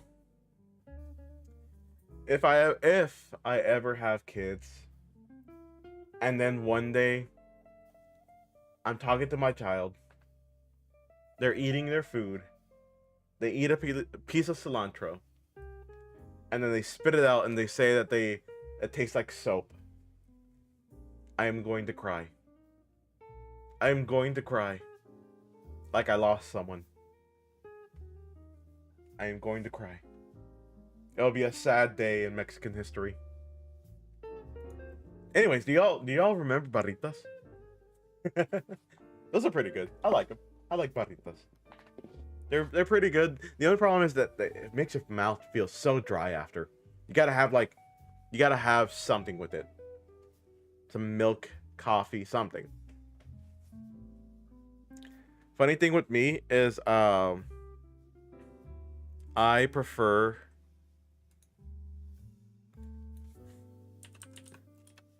the Lala brand milk. But specifically, and I found this out later on, I don't think it's even the Lala brand milk. I think it's just a fact of me preferring ultra pasteurized milk. I just prefer ultra pasteurized milk. That I learned that now. So in America, we have regular pasteurized milk, but to me it gives me a weird taste in my mouth. It has like a weird sour taste to it. So I always if I ever have a hangry for milk, I get the ultra pasteurized milk. I grew up in a white household, sadly. Damn. Where are the flavors at? Where are the flavors? Got no flavors. What percent? Whole milk. Not raw. No, do not do raw. Do not do raw. I know Johnny, he owns a nice little farm, so he might have raw milk. But I don't care what anyone says to me. I am not gonna drink raw milk. Have you seen the amount? Have you seen the amount of bacteria in that? And that's like, it's not even the good bacteria either. It's not even the good bacteria. I heard that there's like sometimes E. coli. So yeah, let's go. We call it a homo milk here. No. But yeah, whole milk. You're a bacteria. No. I'm a protozoa. I think that's what it's called. No, hold on.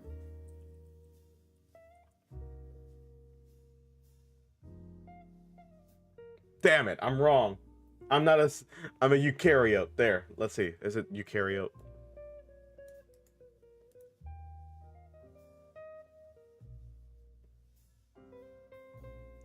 Well, either way, there's an actual scientific term for like multi-celled. Damn.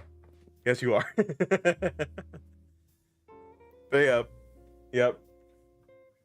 By the way, you know how tough it is to rebuild your years built up YouTube profile all over again with the new YouTube? It is horrendous. It is horrendous. I hate it. You're eukaryote. There you go.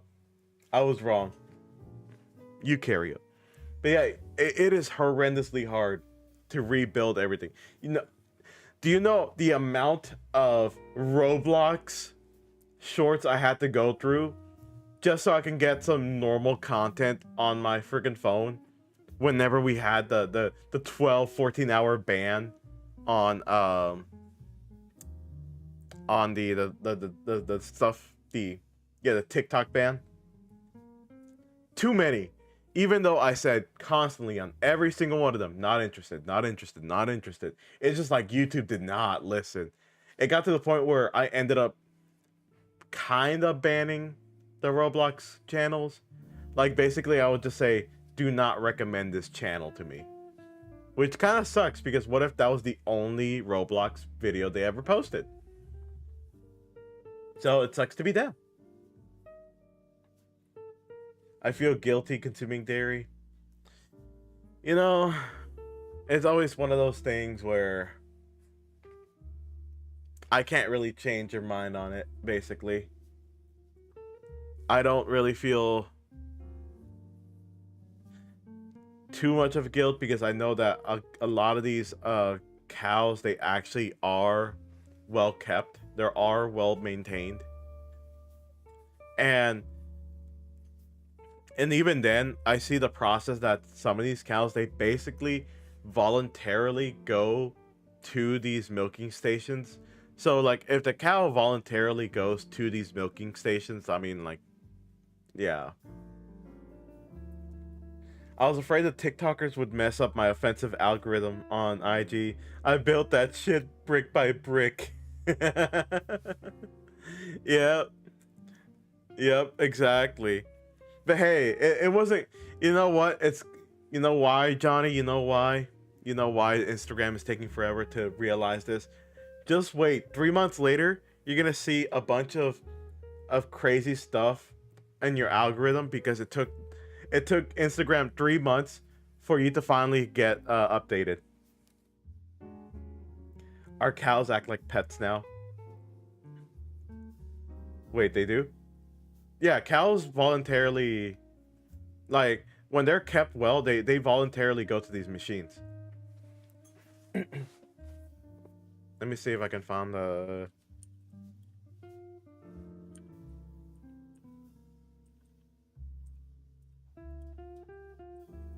Hopefully, you know what? Let me do this.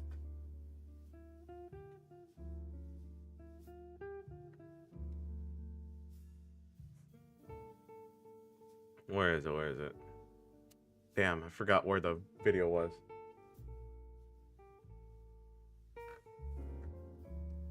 I mean, okay, so yes, they breed the cows. They still do breed the cows, but I mean, it's not really forced when I couldn't really find it right now because there's a bunch of videos about milking. But yes, it's not really forced when they in themselves in heat constantly like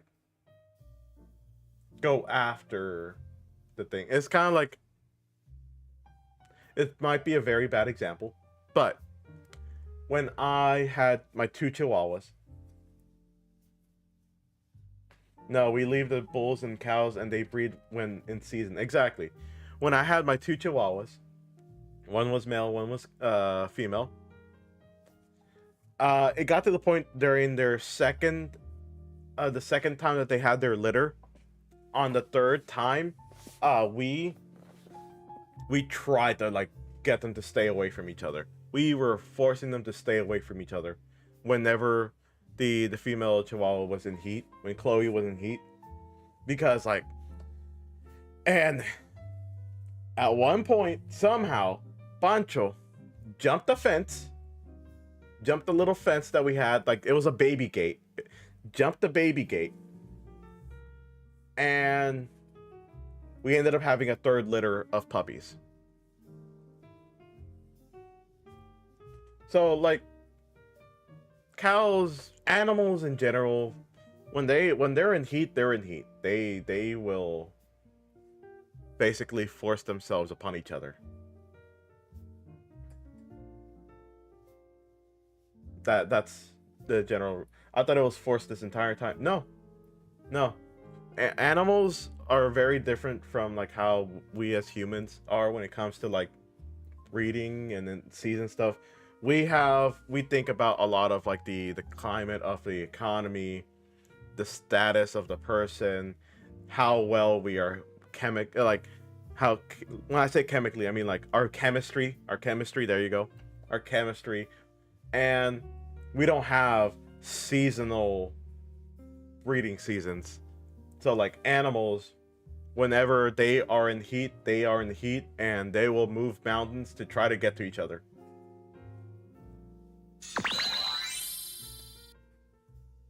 So like, yeah. So a lot of these cows, they do end up living good lives. I'm not gonna say that it never happens, that there's never mistreatment of animals, because there's always gonna be that one bad person. There's always gonna be that one bad person that will ruin it and be a total asshole. But when they do end up doing all that stuff, especially from what I've been seeing, a lot of these documentaries from household farms, local farms that do distribution of milk for a lot of companies, they generally, by the way, hi Miss Saren, they generally let the calves be with their mothers. After a certain time, they'll separate them, of course, because they gotten too big, and also it's like a danger to them and the mother.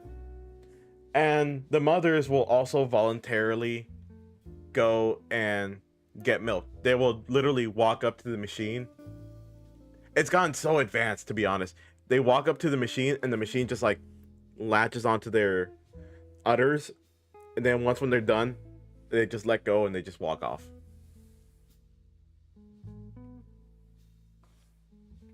Mr. Winter says, actual farmers and ranchers take care of their cattle. If they don't, the meat will reflect their living conditions. Exactly. And Johnny says, I'm sure some people might be more hands-on with their animals, but us and every other creator I know just lets the animals be horny. Exactly. Yeah, okay, now I can eat ice cream guilt-free, but I still drink soy milk because regular milk upsets me. And that's fine. That's perfectly fine. Yeah. I'm glad that we were able to talk about this. It's always a lot about understanding. Our cows love us. My grandfather especially had to stop going to the fields when he had surgery, and the animals went into almost depression until he came back. Right, exactly. A lot of these animals, yes, they have emotions, and they do feel for you too. If you mess with them, they are not afraid to basically fight back. Now, sure, there could be some videos out there where you'll see some kind of animal thrashing about, but at the same time, we gotta get context of like who the person they're thrashing about is. Is that person like someone that constantly works there? And if they do, why are they still working there? Is that person or is that person one that people say that works there, but it could be just some random guy trying to antagonize an animal, like how PETA does? Because I heard a lot of PETA, they end up antagonizing a lot of these animals just purely for their propaganda, which is why I don't really trust PETA too much on a lot of things. All right, Jackie boy, gotta do the wrestling stream again. Stream didn't keep that ass clean. All right, Johnny, have a good wrestling stream. Have a nice one. I'll see you later. But oh, also, ad starts in 10 seconds. I'm sorry. We went on a tangent talking about cows, but it's a good thing. We got some things cleared up. But yeah, 10 seconds for the ad. We'll be right back, and hopefully I can bring myself a concha. Before I could see the ad break message pop up, I'll leave y'all with, yeah, PETA definitely sucks. It does. They do. I forgot my train of thought.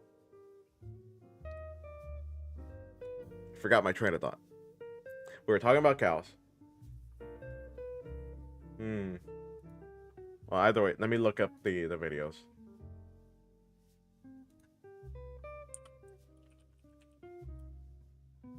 And milk machine. Because I remember seeing one that was like an open area. Yeah, these are some of like the at home stuff. Trying to find. Ooh, Canadian one. All right. Ad break started. We'll be right back. Give me 1 second.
All right, welcome back. So, I found me an interesting. By the way, this is all a joke. I'm gonna say this right now. I'm gonna preface this right now. It's a joke. This is a joke. I found me how I learned how they make milkshakes. I learned how they make milkshakes. See what they do is they put these cows in a centrifuge. In a big centrifuge. And this big centrifuge, they line them all up. And then they spin them. They spin them at Mach 10 to get milk. Amazing.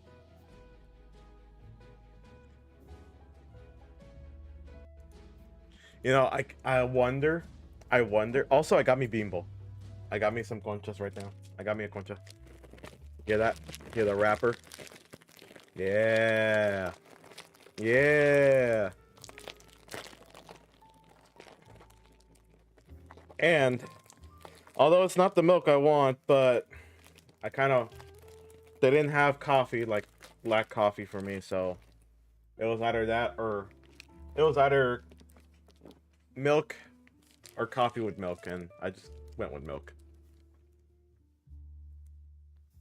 Why it sucks to be born as a horse. I'm gonna look this up.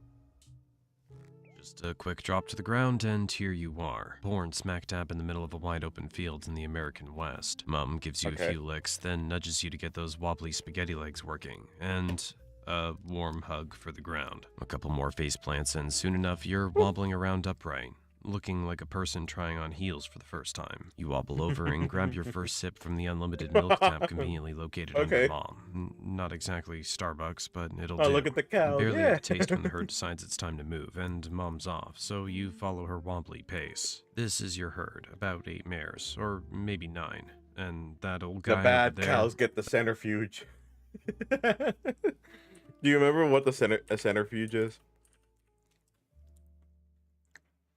It's these things. They're for blood tests. They spin around. Bad cows get the centrifuge. That's the stallion, the leader and protector of the group. And he's also your dad. And by the way, you're not the only newbie here. There are foals everywhere, all looking like tiny, shaky adults just learning to keep their legs in check. You all start sniffing each other's noses and bumping heads in what could pass as a full version of a handshake. By the time you're 4 months old, you're starting to get pretty tired of milk, so you start giving grass a try like the adults. That first bite isn't exactly a breeze, but just as you're wondering if you'll ever get the hang of it, a weird, sharp smell wafts in. You flick an ear, glance up, and oh, hi, Mr. Wolf. Before you can even think about turning tail, the stallion's already in front of you, snorting and stamping like a full-blown alarm system on 4 legs. Damn. The wolf pauses, sizing him up, clearly realizing that dealing with an angry stallion and a whole herd of horses is not on his to-do list. After a few seconds of maybe, maybe not, he slinks back into the bushes like a ghost. Well, didn't expect that to be so easy. No. Alright, back to figuring out how to chew this green stuff. Days go by and you start picking up. You know this bimbo conchas, they're okay. But you know, I prefer the ones that are like actually like the freshly baked ones. Have you guys had that? Let me show you. Sorry, we were watching this, but I kind of got bored. Not gonna lie. These freshly baked ones. These. So beautiful, especially when they're hot off the press. Ooh, qué sabroso. Qué sabroso. That is your Spanish word of the day. Sabroso. Can someone tell me what that means? I'll give him a cookie. Someone in the chat, tell me what it means, and I'll give you a cookie. I don't know where, but I'll give you a cookie.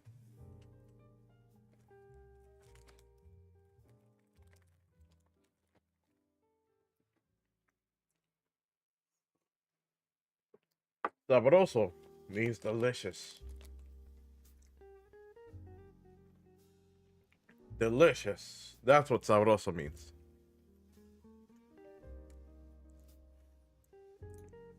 Oh, so good. I'm gonna make you hungry. If I'm hungry, you know, man, I went downstairs to get this concha, and the worst thing happened to me. Yep, sabroso is delicious. So, the worst thing happened to me. I went downstairs, and my dad made chicharrones. I wanted to end stream right there. I wanted to end stream so badly, say, screw y'all, I want to eat chicharrones. You know what chicharrones are? Chicharrones. There you go. This is chicharrones. This is amazing. So basically with chicharrones, it's basically pork. It's pork, but it's mainly pork skin. It's mainly pork skin.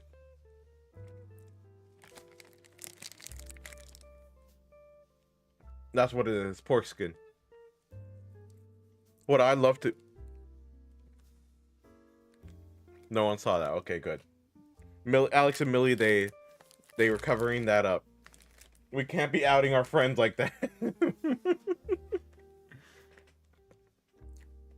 But yeah. Fried pigskin. Yes, exactly. Which is so cool about it is that they can be they can be fried to the point where they're like crispy like chips, or they can be cooked up like this. My dad loves to cook them up like this, and my favorite thing to do is have this with egg. So whenever I do end the stream, I'm gonna have this with egg. I think chat is delayed. Yeah, I noticed that. I wonder why.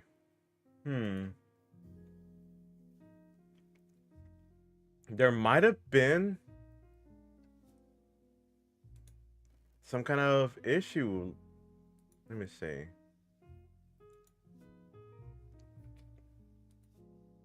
I think there like a buffering issue earlier on. Did anyone notice a buffering issue while I was away? There might have been a buffering issue while I was away and I didn't see it. That could be the case. Which is the main reason why I tried to avoid, oops, my bad. I tried to avoid moving things around too much.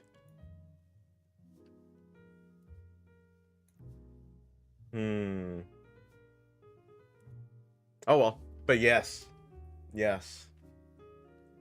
Chicharrones, they're so delicious. Ooh, I love it. Man, hold on, let me see if I can find it here. Let me see. Oh, by the way, Dr. Crow's on.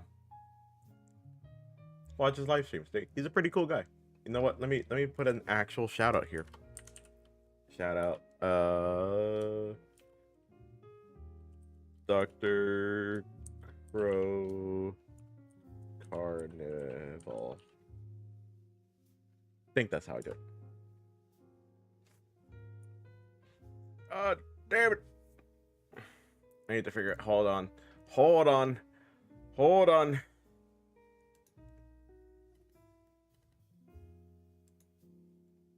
Okay, I forgot that he took away the underlines. There you go. Look at it.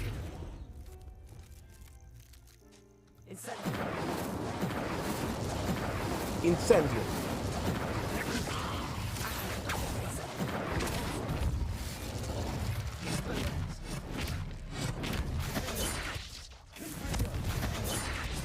Oh, I forgot. That was him messing around with the scarecrow. I'm sorry, Chad. I don't know what came over me. I forgot he was fighting off a scarecrow. I don't have prejudice. It's strong, man. I don't. No, Damn. Strowman. It's Man like really they're hated that scarecrow. somewhere else. Understandable though. I like buying the chile lime flavor. Those are pretty good too. Yeah, they're pretty good. I was gonna say, oh yeah.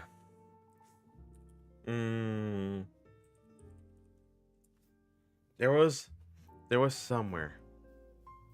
Oh, this right here. This video is sponsored by Squarespace. This is what we do. More about them at the end of this recipe. Sometimes on Sunday morning, we like to cook something a little extra special. During the week, we eat pretty light for breakfast and we run hard during the day. But on Sundays, we like to relax with a nice, big, delicious, traditional meal. Now today we're gonna be making chicharrones en salsa con huevo.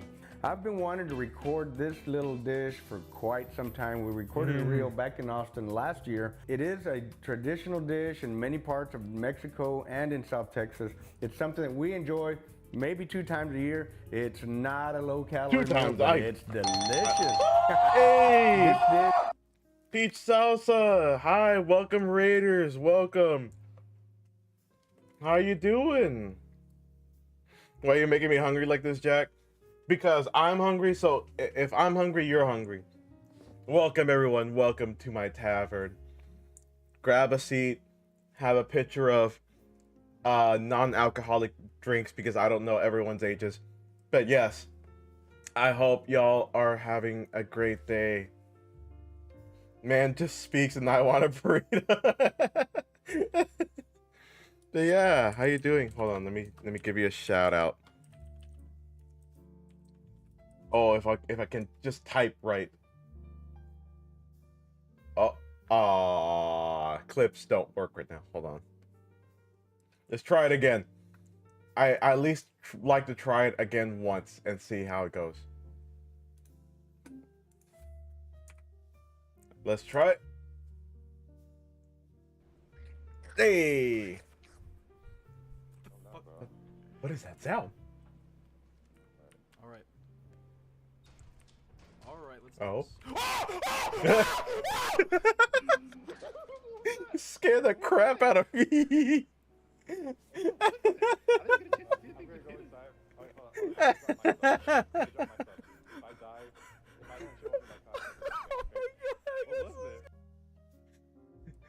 Are you okay? Agua frescas, Jesus. Give me some horchata. Yes. Oh, that sounds so good right now. But yes. But hi, I hope you're doing well. So it was my 1.0 design. Really? Oh yeah, you're right.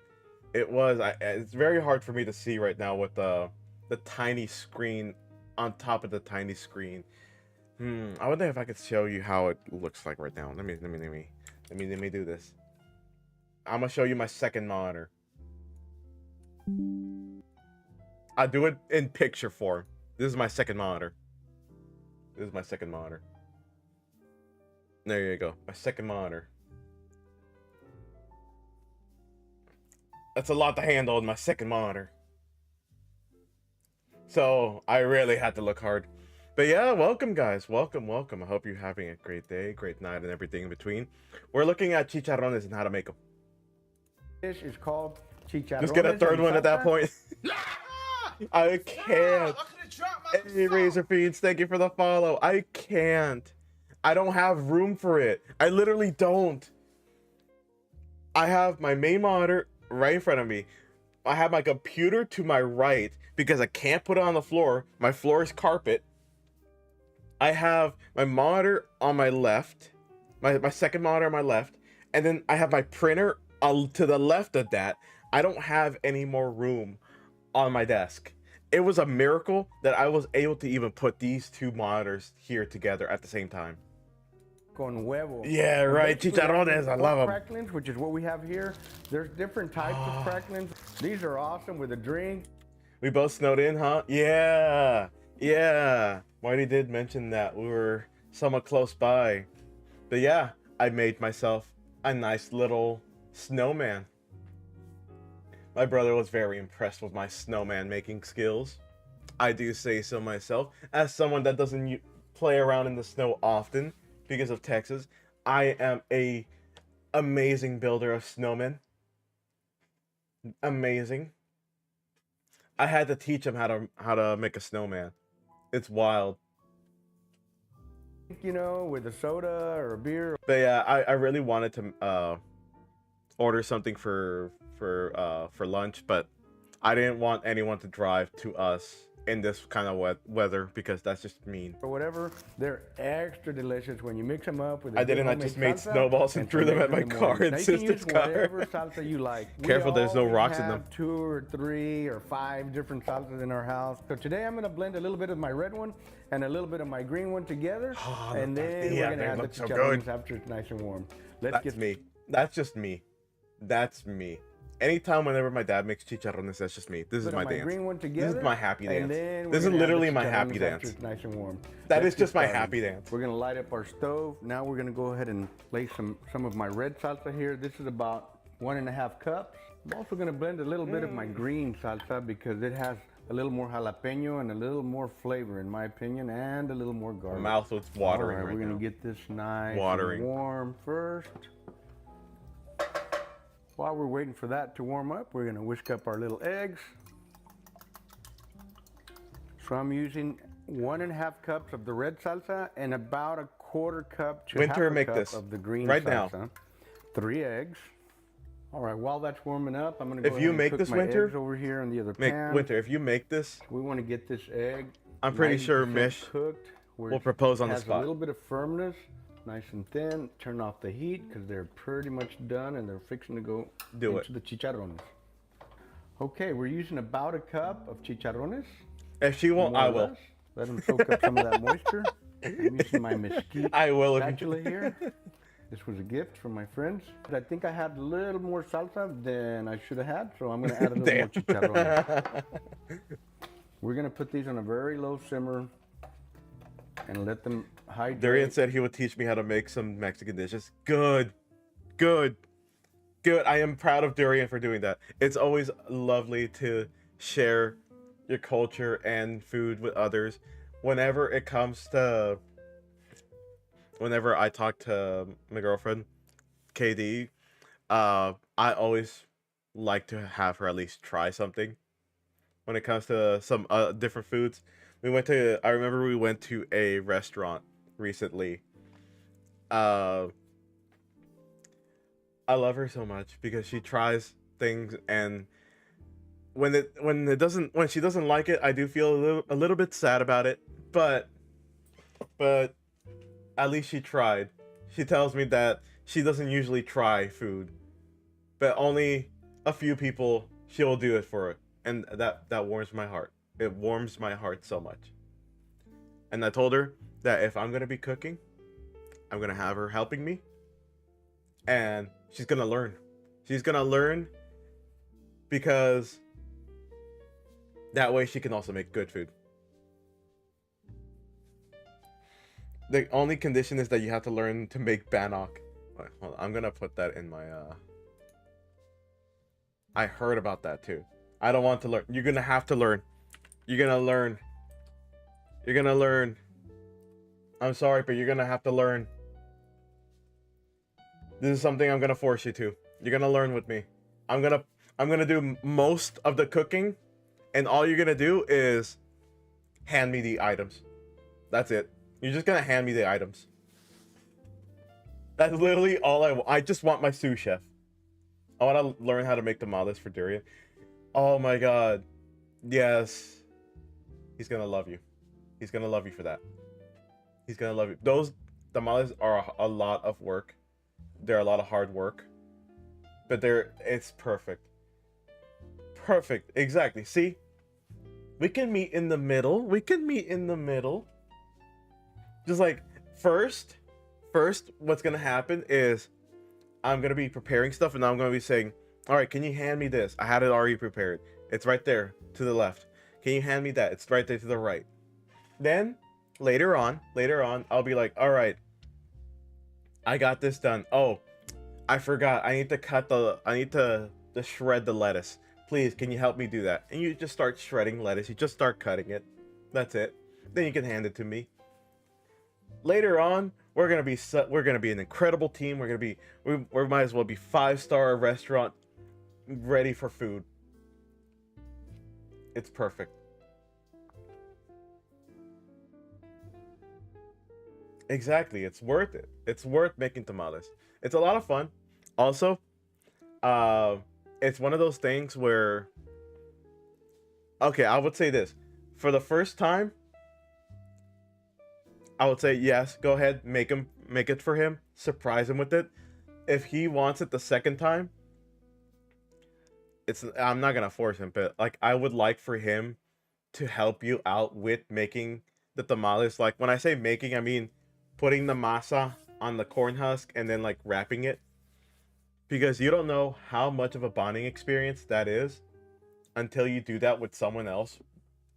Because I remember when my mom did it, I ended up helping her, and it's actually one of my favorite things to do is help her out make tamales, because it's like such a nice bonding experience.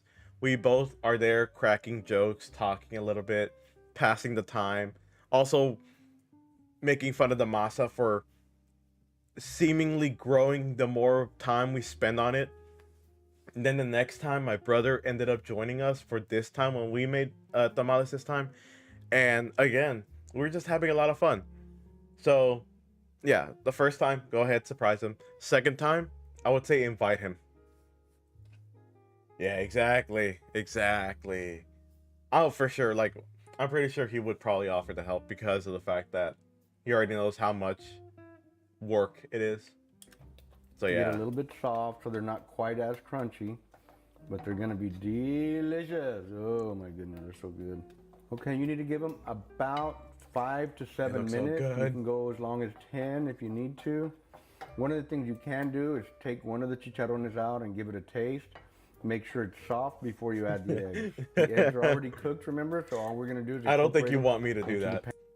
Okay, I will taste it. I will. I always like to taste my food to make sure everything's right.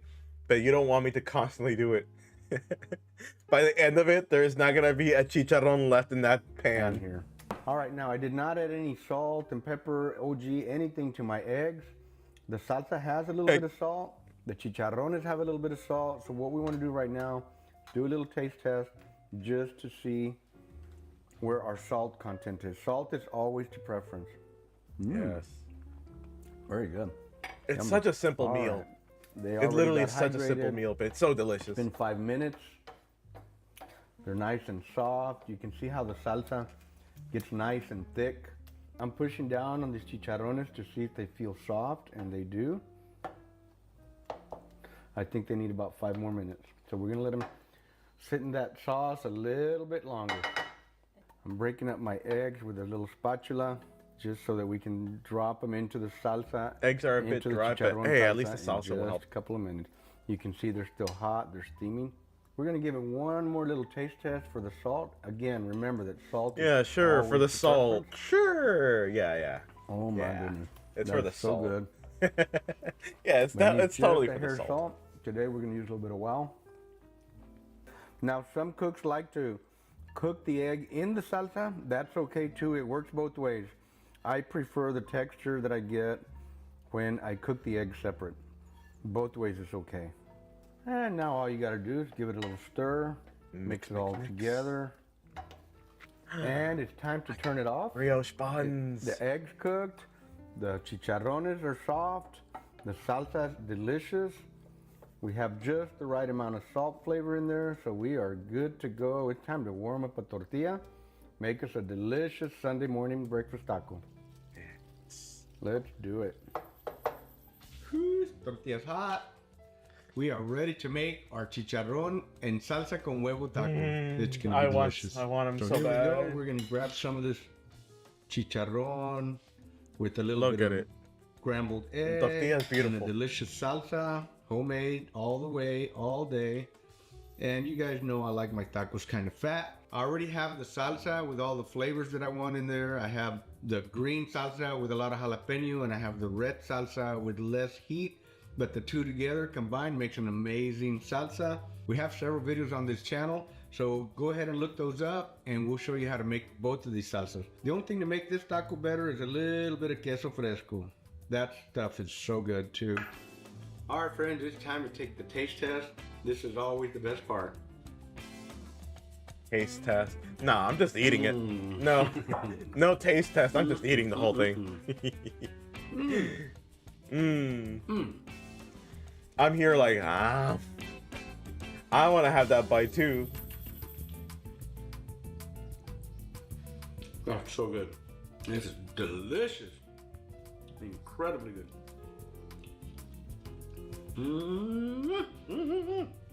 That's me. That's me in a couple of hours. Right on the money. That's just me in a couple of hours. All right, last bite. I had to finish it. I usually just take a bite or two and finish the video. This is so good. I had to finish the whole thing before I close out my video.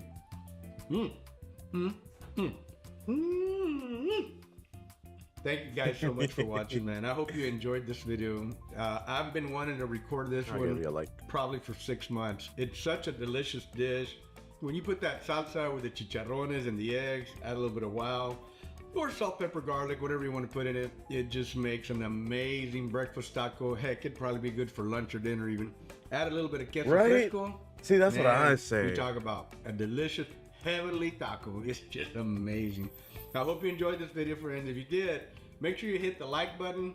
Make sure you comment. Tell us if you've ever had it. If you guys do decide to try this recipe, and I highly recommend it, go ahead and tag me and let me know how you liked it. It's fantastic. We're gonna go ahead and wrap it up because I'm gonna eat taco number 2. And Terry wants to eat one too. So y'all remember, if you want to get one of our Pitmaster rubs, go to pitmaster.us. There we have the wow, the OG, which is salt, pepper, garlic. Yeah, you know what? I'm actually tempted to buy some of these. 3 rubs available for your I'm very tempted to buy some of these rubs. Up your barbecue game, go to pitmasterclass.us and we'll see you there. Thanks for watching, everybody. Keep the smoke light. Make it work. Boom! Vámonos. I like his vibes. I like his vibes. I love a lot. To do that. It scares my wife though. Hey honey, you think it's okay to have a beer in the morning with my breakfast? Absolutely not. ¿Por qué no? Oh. No. Too early, I'll fall asleep. Thanks for watching. Keep the smoke light. Make it work. Boom. Thanks again to this video sponsor, Squarespace. Squarespace is an we'll let him get where his content sponsor creators out. and entrepreneurs can use powerful, easy-to-use tools to stand out online and succeed. One of these tools is Fluid Engine, a not gonna lie, website design system from him having Squarespace. his sponsorship in the very end of the video, Start with a I kind of dig website that. template I kind of dig that. every Not design many detail people with do that. reimagined drag-and-drop technology for desktop or mobile. Stretch your I imagination respect online it, with like a Fluid lot. Engine, I built in respect and ready to go on any new Squarespace site. You can also sell products on Squarespace by launching an online store. Whether you sell physical, digital, or service products, Squarespace has the tools you need to start selling online today. You can also host member areas on Squarespace with exclusive sections of your website for paying members. This is a great place to host gated content so you can connect with your community while creating new revenue streams for your business and brand. Head to squarespace.com for a free trial, and when y'all are ready to launch, go to squarespace.com/ArnieTex to save 10% off your first purchase of a website or domain. All right, there we go. There we go. I kind of respected him having his sponsorship at the very end, because like people by this point would have clicked out. And so what most creators do is that they put their sponsorship in the middle, so like people are forced to watch the rest of it. But I kind of dig it this way. I respect him, because it's kind of like a choice of, you don't have to watch the sponsorship, so there you go, recipe, and then the optional sponsorship if you want to watch it. But yeah, these are generally easy to make. You basically have, as you said, your salsas. So as long as you get some good salsa verde and rojo recipes, you're pretty much set. After that, you just put all your chicharrones inside that salsa and you let it simmer. At that point, once when they're all soft enough, you can basically add in your eggs. And what I like to do is, of course, on the side, we always got to have our refried beans. Just got to have our beans on the side. That is one thing that I love a lot. Beans, frijoles. Now, I want to know what this Bannock is. Am I even saying it right? Bannock? Bannock? How is it pronounced? Is it like ban and then knock? So let's see. What's a good video to look at? I guess we'll go with the first video. You ever have one of those days where you run out of everything and it's time for breakfast? I'm gonna show you a really easy recipe that just takes some basic ingredients. It's for a traditional bannock and it's fried in the pan. It's so good. Hey, Pengi, thank you so much for the follow. We hit it. Wow, we hit the 240. Damn. We're almost there, guys. Almost there. Hit 250. Wow. Thank you so much for being the 240th follower. Let's go. We're growing. We're growing. I do appreciate it a lot, guys. Thank you so much. Butter, with jam, with cream, whatever you want. Yes. Oh, thank you. Thank you. Let's go. We just finished watching chicharrones, how to make eggs and chicharrones. You missed such a delicious food. Thank you. Thank you so much. We did a lot of, me and the artist, we were talking a lot when it came to how to design this. And I'm very glad how it came out. What flew in my mouth? Oh, it's a piece of concha. My bad. But yeah, thank you for stopping by. The art style is not super typical and also very clean. I love it. Right? That's why they're the best. This dude has conchas. Yes, conchas. I just ate it. The whole thing. I'm sorry. I can't share anymore. I can't share with the class. But yes, I will reintroduce myself. My name is Jack. I am the lovely owner of this tavern. I am a variety streamer, so I tend to do a lot of random stuff. Currently, I've been on a Pokemon phase. I've been playing a lot of a Pokemon fan game, which I will probably be doing on Thursday night, Friday night, somewhere around that time. Yeah, we're going through our Pokemon era. I've gone very into the trading card game as well. Mostly in collecting. I'm now keeping a nice little binder. Before we go back into the video, I went on a tangent. The prices of this prismatic evolution is so crazy. I am very disappointed on how crazy expensive it is. But oh well. We'll see how that goes. I've been wanting to play the Infinite Fusion for a while. Ooh, yeah, I was wanting to play that one too. And he does TCG. I do collecting. As far as I do in TCG is TCG Pocket, which is a more simplified version, as from what I've been hearing of the actual game. But I kind of do want to make my own deck to see one day how it is, because the local card shop does regular events, so it might be nice to meet new people over there. But yeah, I don't do card openings on stream because I'm mainly not comfortable yet with opening packs on stream. But yes, I play Magic the Gathering and I collect Pokemon, so that's super awesome. Hell yeah. I tried Magic. I couldn't really get into it, mostly because of not being familiar with it, but I do know how to play the game, more or less. And I think my bread and butter would mostly be Yu-Gi-Oh! Not that great at it, but I accidentally, and Winter can vouch for me on this one, hatefully, but I accidentally made a very meta deck whenever I first launched Master Duel. I didn't know it was a very meta deck. I just said, hey, this color looks nice. I like purples and blues. The MTG community is a bit scary, but I go to my local shop as a form of social therapy. I got the anxiety. So everyone bullies Winter in TCGs. You know, it's kind of like that because, okay, initially he was bullying me on Yu-Gi-Oh with his Skeleton Man deck. I forgot what it was. I forgot what the guy was called. But after a while, I ended up building a Tier Laments deck, which again, I didn't know it was meta. I just said, hey, the cards look really cool. I like the way the cards look. Let me use this. And proceeded to beat him up, and he's just like, you're using a meta deck, how dare you? Like, I don't know. Do you think I know current? Like, the last time I played Yu-Gi-Oh was 5Ds. Floki bullies him in Magic the Gathering, and now you in Yu-Gi-Oh. Oh no, he did get his revenge. He did get his revenge beating my Tier Laments twice, I think. I so badly wanted to say it, Peach. I so badly wanted to say it. So thank you so much for saying it for me, so I can read it out. 5D's nuts. Yep. There we go. I so badly wanted to say it. I had to swallow the words. Oh, that reminds me. Okay, first.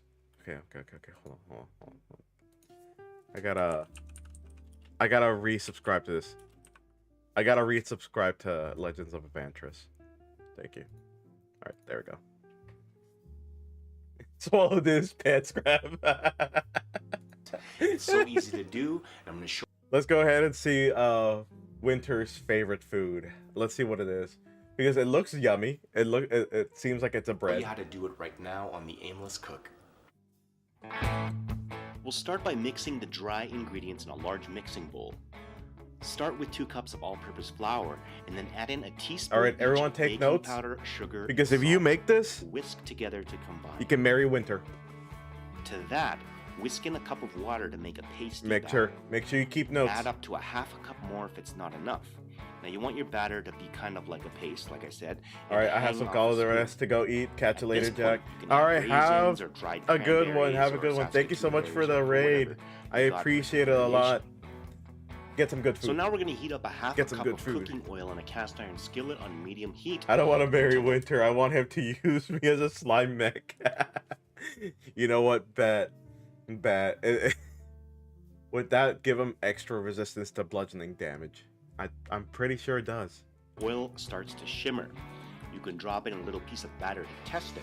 Slime when the oil is with ready, drop in bones the in it. batter a tablespoon at a time and fry it. You're basically a see-through person in general by that point. Flip it over. You just see through, and yeah, it's just a see-through person. It's like as if their skin was see-through. And continue frying until it's done. Carefully take it out of the pan and drain on paper towel. Wait, hold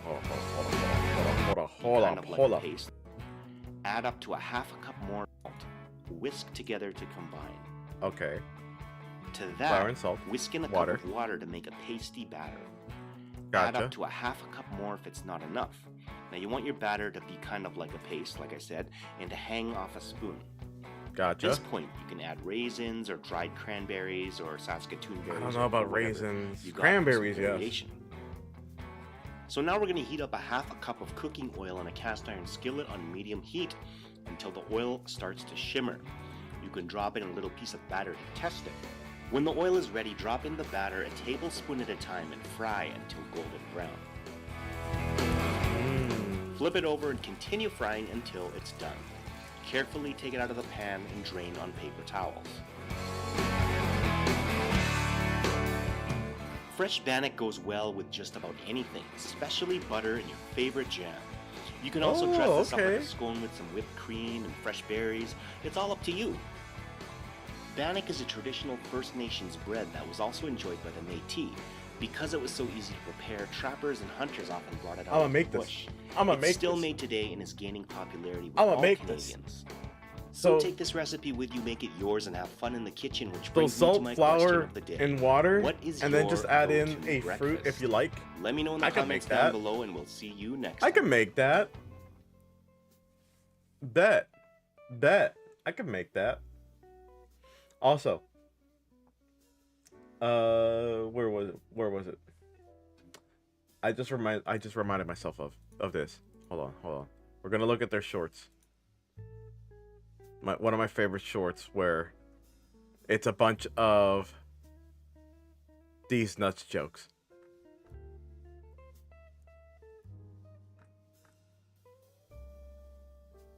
Where is it? Where is it? Thank you for the glasses. Appreciate it. Sarang heyo. Sarang hamida. Sorry, I got... Wait. No, that's not it. I think I went too far. I went too far.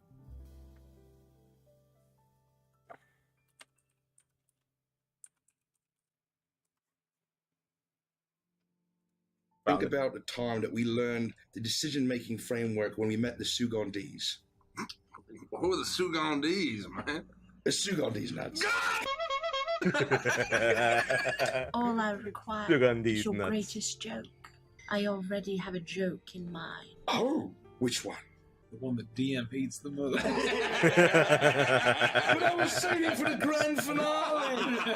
Rico can never again make a D's nuts joke.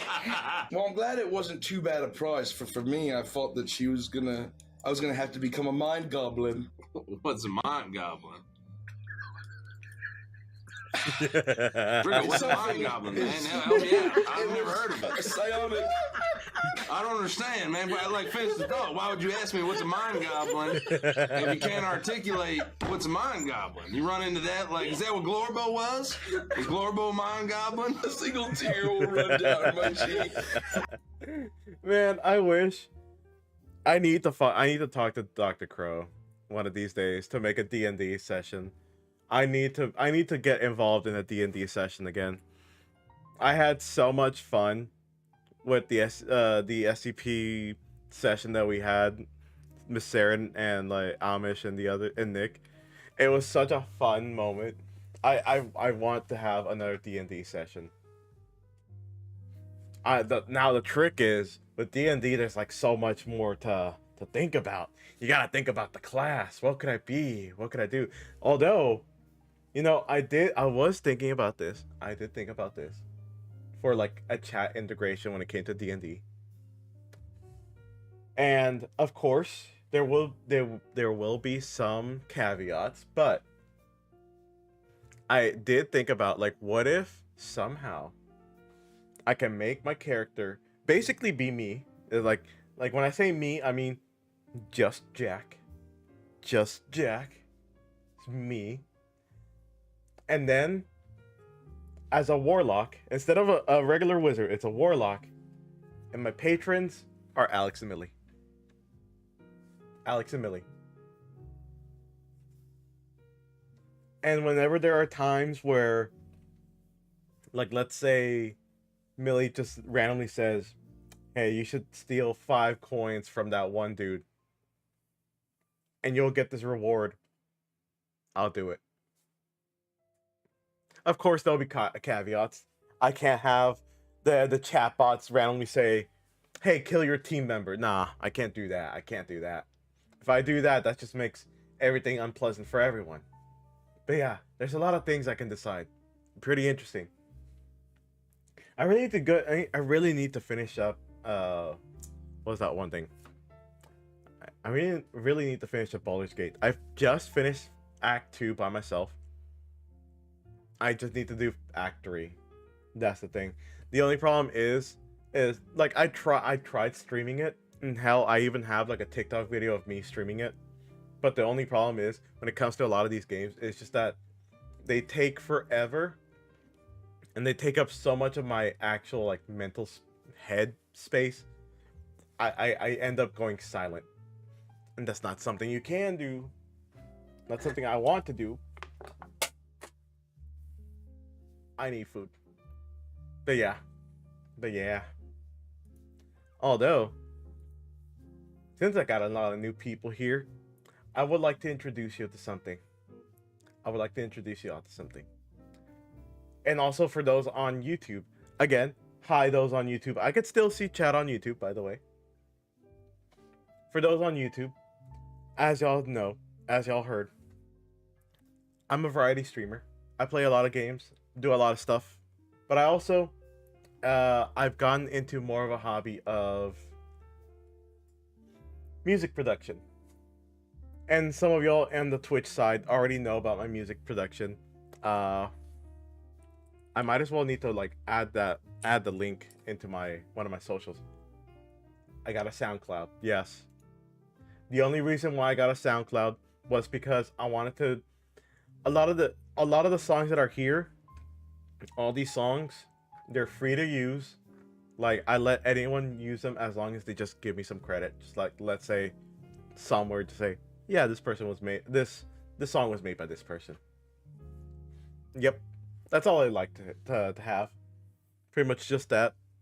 And it's the easiest way I know for people to download the songs, because they could just go down and download file right there. So yeah. I make music. One of my favorite things and my favorite DAW to use, which is basically the music program, FL Studios. There have been people that say that they don't like FL Studios for X reason, for Y reason. I like it. It's simple. It's easy to kind of maneuver around, but it's kind of hard to master. A lot of great songs are made in FL Studios. A lot of great songs. I'm currently messing around with sound design, and it's one of those interesting things for me, especially because I end up basically downloading a lot of presets, which I'm not gonna say it's bad. You can download all the presets you want. You can download all of them you want. There is no shame, because I literally do the same thing. Give it a second. Maybe 3. So yeah, like there's a bunch of presets here that I have. Just a bunch. But yeah, I wanted to learn how to make my own. So I'm starting to learn that. By the way, headphone warning for anyone that has headphones. I will turn down the thing a little bit so you can kind of feel it.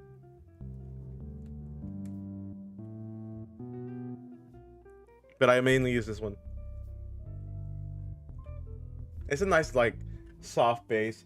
I don't know, to me, this bass, I was trying to replicate an actual, like, bass you hear on like live from an actual instrument. So it's pretty close. It's pretty close. I like it. I made this one. And then also I was actually really proud of this one. This one I'm really proud of.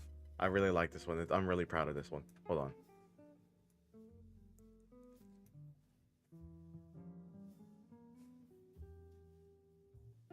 Give it a second. Has to think a little bit. There we go. All right. There we go. So the way I made this one, it was very interesting. I love my bass. So a lot of these will end up having a little bit of bass into them. But I like the way this one sounds because it's very full. It sounds very full, meaning like it captures a wide area of the frequencies. And it sounds so heavenly. I love it. It sounds so heavenly. It's so beautiful. It's beautiful. I'm so proud of this one. And you know what's cool? What's cool about this is that I didn't know I can do this, but I ended up right here. Let me see. I added in a phaser, and this phaser, what ends up happening is that you can start hearing the note kind of move around. It doesn't stay. It kind of has this weird, like, high frequency in the background. You can kind of hear it. Look how different it sounds like without the reverb.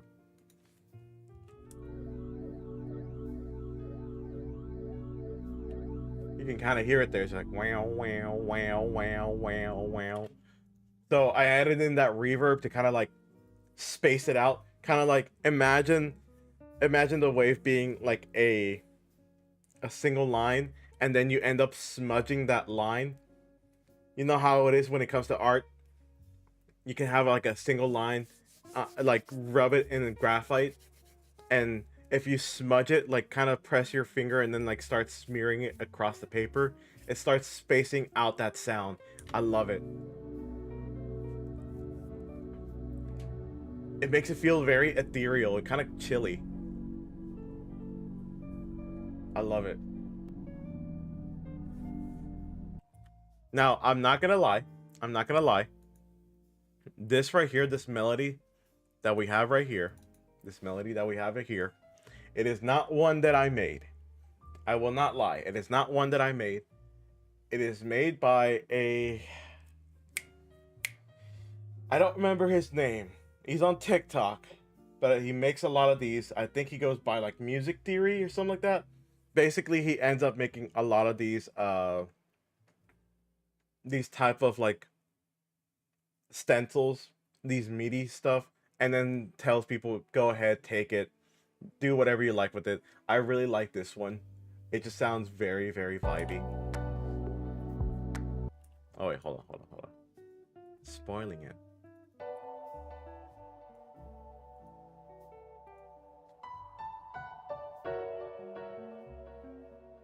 Very vibey.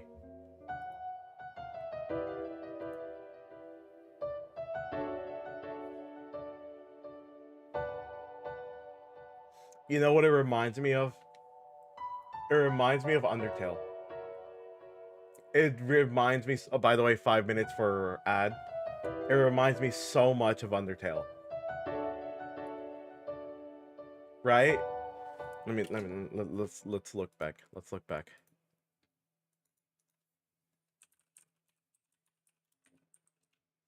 Which is why I call it Snowfield.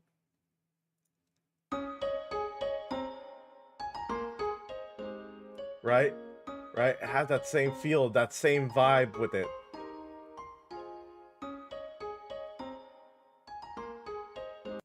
Right? Same vibe. Which is why I kind of dig this. I dig it. I dig it.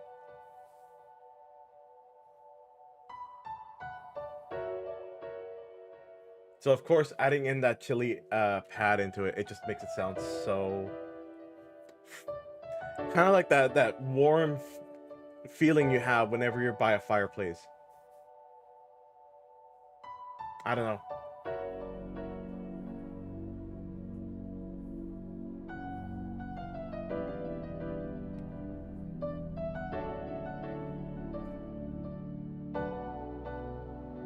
Ah, I love it. I love it. Of course, we have our bass to kind of like add in that extra punch. So I was trying to see how it would sound like with like an actual kind of percussive instrument in there, meaning like drums and stuff, to see how it flows with one, especially since I don't normally do 85 BPM on my stuff. So yeah, it has a beat to it. It has a really nice beat to it. I'm gonna be working on this a little later. Not on stream, but I'll be, well, when I say I'm not on stream, I mean not on this stream. Possibly on a different stream. I'll work on it. But yeah. Definitely one of my hobbies, I would like to say, one of my big hobbies is making music now. I used to make music as a kid. After a while, I kind of stopped. But after a few changes in life, went back into it. Yeah. So there you have it. There you have it. Now, let me see something real quick. Where is my YouTube? There it is. But yeah, I hope all of y'all stay along for the ride. For the ride. A Fuecoco rice cooker. I was challenged to take a rice cooker and turn it into this Fuecoco from this animation. Well, challenged isn't exactly the best word for this, because it was more so the product of harassment. Let me explain. Back in April of last year, NCH Productions made this cute animation of a Fuecoco rice cooker. If you scroll down the comment section of the original video, lots of people wanted this thing to be real. But no one was more excited than this one account on Instagram. Ever since posting the Rock and Roll Pencil Sharpener video, oh my god, a Rock and Roll Pencil Sharpener? Not gonna lie, that sounds pretty cool. Afterwards, have been bombarded by the exact same demand from this guy. I mean, it got bad. I like it. And realistically, just look at this thing. Its design has so many curves, I can't model that from scratch. It also has a bunch of moving parts I'd have to engineer. It deals with a bunch of heat, which is a no-go for 3D printed plastic. There's just no way I'm gonna be able to do this. Lies. There's always a way. But man, do people like Pokemon projects. Yes. Also, the ads are going to be starting pretty much very soon right now. So I will see y'all in just a bit. I'm going to drop some things off. And I will see y'all then. So, for those that don't know, what ends up in an ad break, I do absolutely nothing during the ad break. I just end up sitting here and doing nothing. Hey, Peach, thank you for the subscription.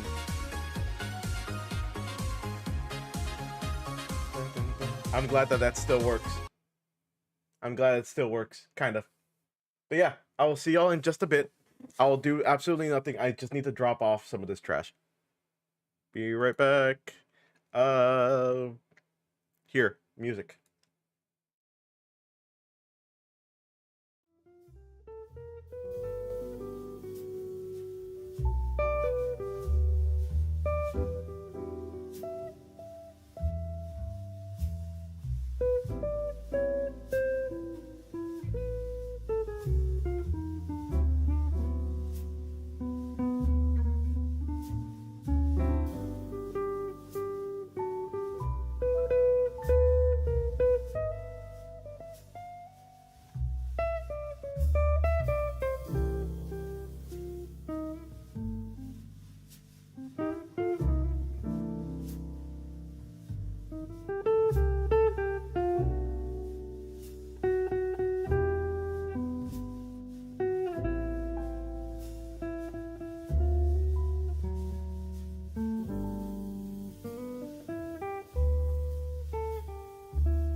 By the way, I wanted to remind you,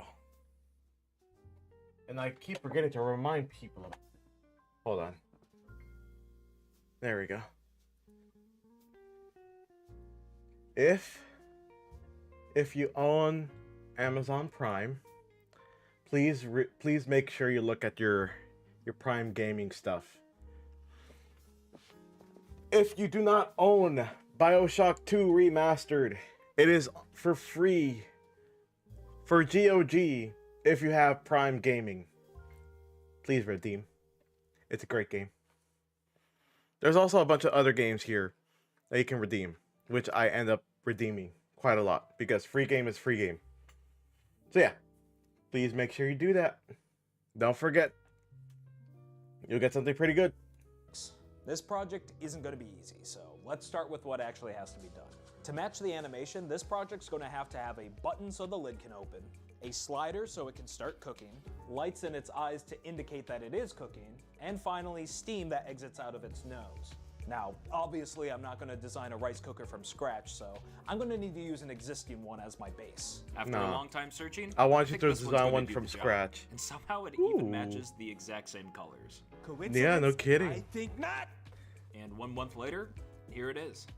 It's pretty close to what I need, but there's a few key differences. The button to open the device is up top, and to start the cooker, you slide this down. So I'm going to need to swap those functions from the animation. The next thing I learned is not only did it come with this funny looking plug, but it also needed this $35 voltage converter practically made of tungsten to work with American outlets. Finally, when you push down on the switch, there's some LEDs that indicate that it's cooking, and I should be able to reroute that to the eye somehow. But after playing around with the rice cooker for a bit, I accidentally snapped some of the plastic near the hinge, so I'll go ahead and order another one so we can really tear this thing apart. No, if he doesn't want that one, I can have it. I need a rice cooker. Need to make sure I can actually saw through this, or we're going to be in trouble. Alright, that's totally doable. It also seems like all of the steam is vented through here, so I'll find a way to divert it to the nose later. Now let's really take this thing apart. I'm in. And this is what the inside of a rice cooker this looks just like shows for all when you there is a sickos will, that are there into is a way when it electronic comes to gore. these things. Don't mind me, I'm just here to harvest the LEDs. And now, I can't beat around the bush any longer. There is a way. It's time to This actually will make is some too models strong for for this me. thing. I cannot Let's do grab this. this Fuecoco model here and see what we can do in Tinkercad. And after waffling around for a whole afternoon, this is the best I could do. The issue is the rice cooker and the actual in-game model are substantially different. So it was time to do the unthinkable. Learn 3D modeling. In this Blender video, You know, for those that know how to do Blender, like just 3D modeling, I don't know how you guys do it. I look at the program. I can at least put a cube down. I can do that. But everything else, I don't know. Good luck trying to have me do something else because I don't know. I don't know how to do anything else with that. I want to see how it looks like at the very end. Hold on, let me see. We're gonna put a generous squeeze of honey, 1 teaspoon of soy sauce, a generous teaspoon of spicy ketchup, and another generous teaspoon. Or later, we'll slide oh my God. back into frying. Wait, Coco, what did they do to you? Process to finish. Also, is this binging with Babish? Did he just join this?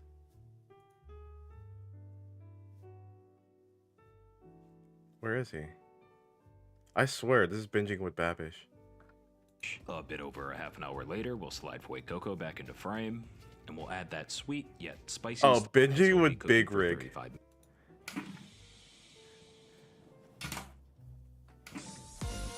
Okay, I see what he did. I see what he did. Binging with Big Rig, and this week we're going to be taking a look at the Okay, that was pretty clever. That was pretty clever. He almost did the exact same thing as binging with Babish. So, like, props to that. Rice cooker from NCH Productions.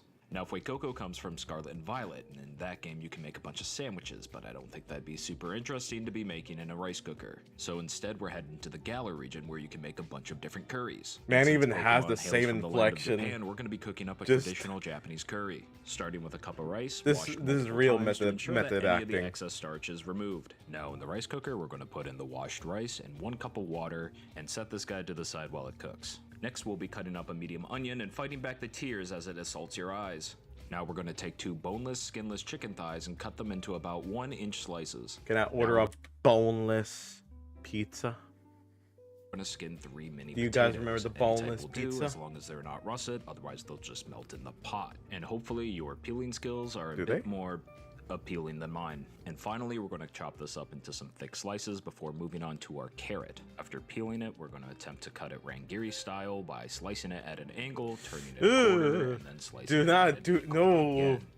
I think this I do not trust your method cutting would have been skills like easier that. with a larger. If you're sawing, okay, guys, I'll give you this tip.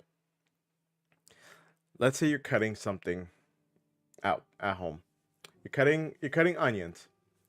If you're having to use your kitchen knife and do a sawing motion to cut your onions, you are going to need to sharpen that knife. That knife is way too dull. Remember, guys, a dull knife is more dangerous than a sharp knife, funny enough. Want to know why? Because with dull knives, you can have more accidents than with a sharp knife. A sharp knife, you always know that it's sharp, so you're always careful with it. Most of the time. A dull knife, you end up having a little bit less care, and you just end up stabbing yourself. So yeah, you just gotta be careful. Gotta be careful. Don't stab yourself. Your carrot, but you make do with what you have. Now we're going to move on to using this cheese grater looking thing. I don't know what it's called and I'm not going to look it up, but we're going to use it on some fresh ginger to pastify it until you get a little over a teaspoon's worth. Then we're going to take a quarter of an apple and do the exact same thing until we get to the skin. In the same bowl, we're also going to sprinkle in some freshly chopped garlic before setting the bowl aside. By this point, your He's rice making should me be done nervous. and removed from the pot. So after oiling the pot, we'll take our onion, occasionally opening it back up to stir until the onions have that nice caramel color. Next, pour in 1 cup of chicken stock. And after having your cooking show interrupted by your roommate, we can place in the chicken, the vegetables, and the bowl with all that goo. Now for the most controversial part of the video, I'm going to be using this packaged curry roux. Apologies to Joshua Weissman fans for not making it from scratch. You don't need this. The power of this can be harnessed. And where? Where do you manifest that power? You manifest it in here. We're going to take... Hey, okay. Here. I'm all for scratch cooking. Cooking things from scratch makes it taste so much better. Mostly because you are... Well, several things. You have less preservatives, like random ingredients in there. You have... It costs probably a little bit more, but you get more out of it. You literally do. Because then you have a lot of the same ingredient to make that item. And it just makes you feel good. I don't know why, but like it just tastes better because you know how much work you put into that thing. You know how much work you put into it. KD, this is why I want you to cook with me. Because when you cook with me, you know how much it's gonna taste that much more delicious. It's gonna taste that much more delicious. I guarantee it. I guarantee it. You'll be so satisfied that you'll want more. Take about half this package, slice it into pieces. Is it though? Yes, it is. I will stand by this. I will stand by this. It is. It tastes so much better when you make it yourself. And it comes out great. I stand by it. I will show you. I will show you the world. I will show you the world. And its beauty. It's Gently shining, lower it into the shimmering middle of the pot splendor. so it doesn't burn on the sides as it cooks.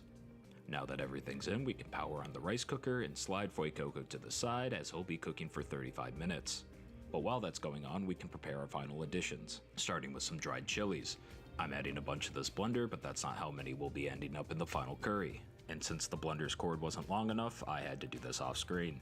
Now in a cup, we're gonna put a generous squeeze of honey, 1 teaspoon of soy sauce, a generous teaspoon of spicy ketchup, and another generous teaspoon of those dried up chilies. And now all there is left to do is wait for the cooking process to finish. A bit over a half an hour later, we'll slide Fue Coco back into frame. Or We'll Fue add that Coco. sweet yet spicy slurry. I don't know into the why he mix. looks a little bit All there's sad. left to do is plate it up with some rice, and we have ourselves some Fue Coco curry. And not to toot my own horn, but this stuff is delicious. But I made it, and I know that's my own opinion, so I'm gonna have it go head to head against the only restaurant in my area that actually makes Japanese curry. And I invited some friends over for a blind taste test as well. We're gonna see what they think is the restaurant's, which one's mine, and which one's their favorite. We gonna start with the left one, cause that ain't right.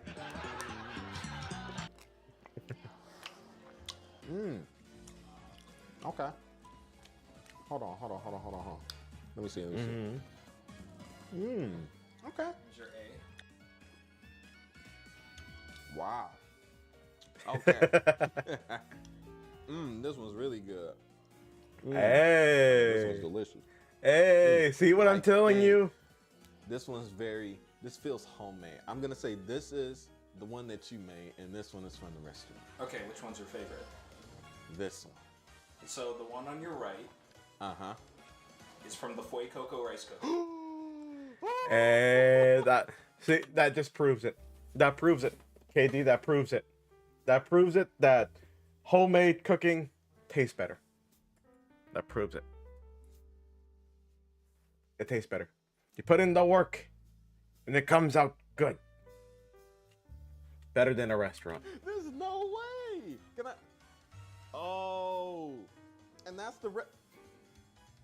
You did me right, man. This is good. You did me right. You really killed that. What the heck was this? It's great. Subscribe. Damn. Yoink. All right. Oh, that's good. It's spicy, but this feels like a level of spice that Matt would think is tame. I got some chicken in there.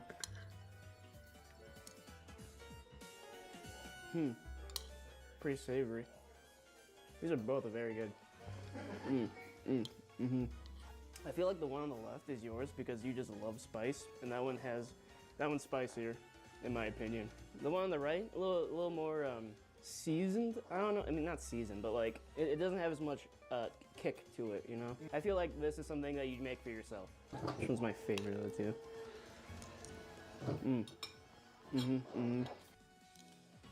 Oh, that's hard. Eating the whole plate, not leaving for anyone else. I feel like the right one. So the one on the right is from the Fue Coco rice cooker. Okay. Actually. Yeah. Oh, stupid. No, you crossed me up, but no, that's good. That's really good. Thanks. I also appreciate how much more chicken you got. Like, oh my god, and the rice. It's all yours, man. Man's eating the whole thing. Well, in my mind, that's an absolute success, with one exception. This is Fue Coco, after all, a fire-type Pokemon that resembles a pepper, so I think I went a little light on the spices. So I'm gonna remake everything all over again, but this time I'm tripling the chili flakes and adding a bit of ghost pepper sauce as Fue Coco evolves into Skeledirge, which is a ghost and fire-type Pokemon. Ah, And the I end see what result you is did a there. much spicier mix that packs a punch without killing you. And I finally think I earned my apron's title of Spicy Boy. Special thanks to my executive Spicy level boy. patrons. You know what, Jameson KD? Zaballos, Spicy Boy. I want you to get me this. I want you to get me this. I'm a spicy boy. I am a spicy boy. I am a spicy man. Get me one that says spicy boy or spicy man. Whichever one. Tomato, tomato.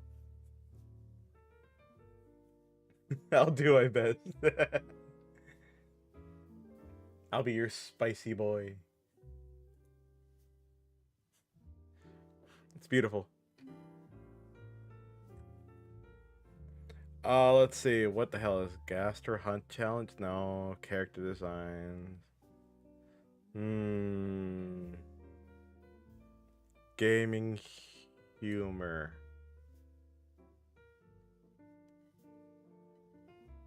There we go. Gaming humor. Oh. Hold on. I need to subscribe to them. And then subscribe to this. Finally. Wait.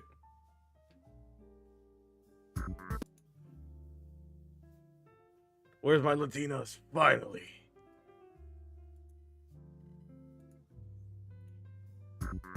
Okay, the script for the intro's ready. There we go. All right. Perfect. Perfect. Let's see. What time is it? I should probably start cooking something later on. All right. One more. What is this? What kind of cursed ass thumbnail is that? Ugh.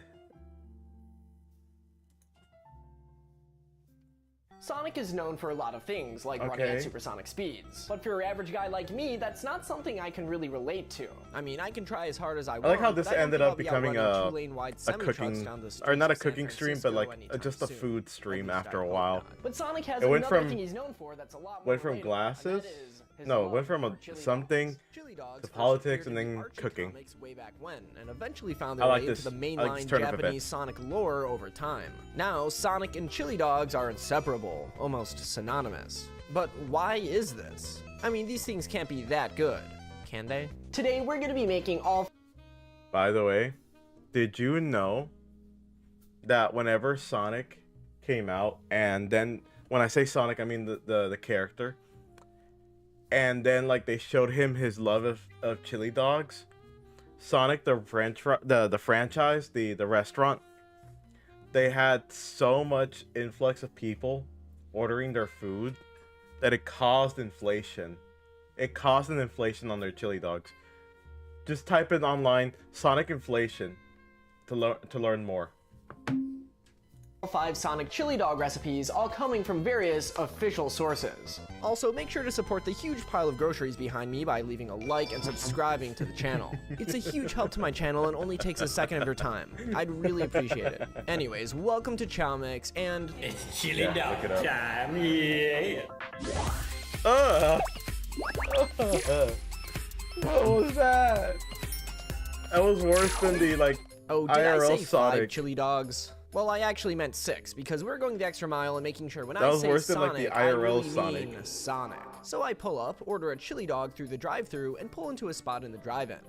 All right, everyone, we got our Sonic chili dog. All right, here we go. It is wrapped in this like tinfoil type thing, and it is sticking to the top of this. There's cheese and chili. Oh yeah. Yeah, that is Hot off absolutely the messy. press. But I'm Hot off starving. the press. This You might could honestly see the hit. steam All right, from let's that. try. The hot dog has a chew to it. It's like very spongy for some reason. I'm not sure why. Very salty, but honestly, bun is steamed. It's nice and fluffy. I kind of like it. It's not my first choice though. I got a lot of good food around here. I guess we'll just have to head back now and see how the official chili dogs. You know what's my favorite type of chili dog? It's the chili dog that has like, not chili dog. Have y'all ever had Mexican hot dogs? Yes, we have Mexican hot dogs too. Hold on, let me see. We have Mexican hot dogs too. They're always bacon wrapped. Don't look at this guy. Hey, Ace. I like my chili dog with mustard on top of the chili, cheese, and onions. Really? I gotta try that. You know what? I gotta try that one day. I don't know about no cowboy camp, but this is real Mexican hot dogs. I don't know about them peppers. I mean, yeah, we have peppers. But where's the bacon wrap? Where is the bacon wrap? This is a Mexican hot dog. So it's a certain thing that my stepdad brought. Oh, okay, cool. For Look our at that. bacon wrapped Mexican dogs today, we're going to be using Nathan's Colossal Beef Franks. I've never seen these before, never eaten them before, but Exactly, I know that they're these have to be good. amazing. Now with the bacon, you do want to make sure that it's pretty thin. That way it gets nice and crispy, doesn't overcook this dog. And we're going to go with 2 pieces here. Get that dog I in don't me. want to overlap it at all. Got that dog in me.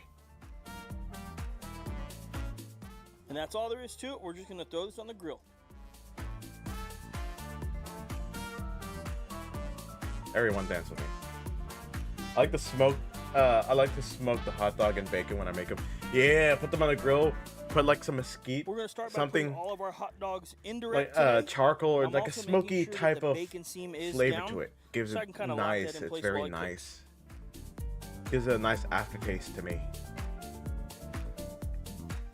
Now I want to make sure the vents are right over the hot dogs. We want all the airflow to go out and over the hot dogs. That's where the most heat's going to come from. Oh, I have a While the hot vertical dogs are going, smoker. I let's cook go ahead them make low our and pico slow de for gallo. 3 hours. Really? For our pico Oh, de gallo wow. today, we're going to start with 8 Roma I tomatoes. think that's good. That 1 sounds like white it's gonna come onion. out so tender. We've also got 2 jalapenos and 1 bundle of Sounds cilantro. amazing. Yeah. And Sorry, last but not KD, least, but you're the not juice gonna of like 2 the lemons. cilantro. I'm sorry. We're gonna have. I mean, I have to add cilantro. And now we'll start with about a tablespoon of salt. We'll mix. I like using cherry wood, but comp blends are Yucky. Now, at this point, good you as can well have for 2 the food. things. Ooh. You can either have a Don't you be using Millie's voice for the yucky. Millie, no. You're not canonically. You don't canonically have the soap gene. No. Stop. Millie doesn't have the soap gene. Ace, do you have the soap gene? I gotta ask. Do you have the soap gene? Where basically when you taste cilantro, it tastes like soap to you. Good. You have been blessed. I also do not have the soap gene. We're both blessed. perfect We're both palate blessed. and know that you have the right or wrong amount of salt, or you can have your sister in the background telling you that you need to keep adding more. Also going to give some to my nephew. Good? Good. So if Levi says it's perfect, then it's perfect. We'll move on to making the hot dogs. I think it needs more crisp. Not gonna lie, as much as it looks nice, it looks very, very good. I like them to be extra crispy.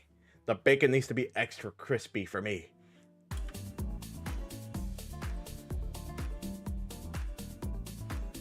They look really good, but It's been about 35 minutes. give it a bit We're just more gonna for go me. ahead and check on our bacon dogs.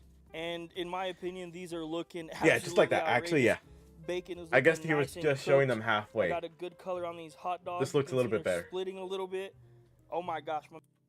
I grew up in the kitchen with Mexicans, so even if I did have the gene, I'm sure it's dormant up for how much I've eaten cilantro. You see that? KD, we're gonna have to have you eat a bunch of cilantro. Eventually it'll go dormant. Eventually. My mouth is literally watering taking a look at these. So I think that these are perfect. They are done. We're going to go ahead and take this Damn. off. And now we're going to build our Mexican hot dog. I've got 3 perfect brioche buns here. And now to put our extremely large glizzies in. Can you not? Bacon Can wrapped, you of not course. just call them extremely large glizzies? We're going to do a quick The content has been changed. The context of the name glizzy has been changed. Can you not call them glizzies? audible. We're going to take the glizzy out. And we're going to put this Hellman's chili lime mayonnaise in here. So what I'm going to do is just take the glizzy out. A little mayo. Chili lime. You know, that sounds Also good. going to throw in a few slices of avocado. Also good. Back in with the oversized glizzy. And over top with my perfect pico de gallo recipe. Pico de gallo.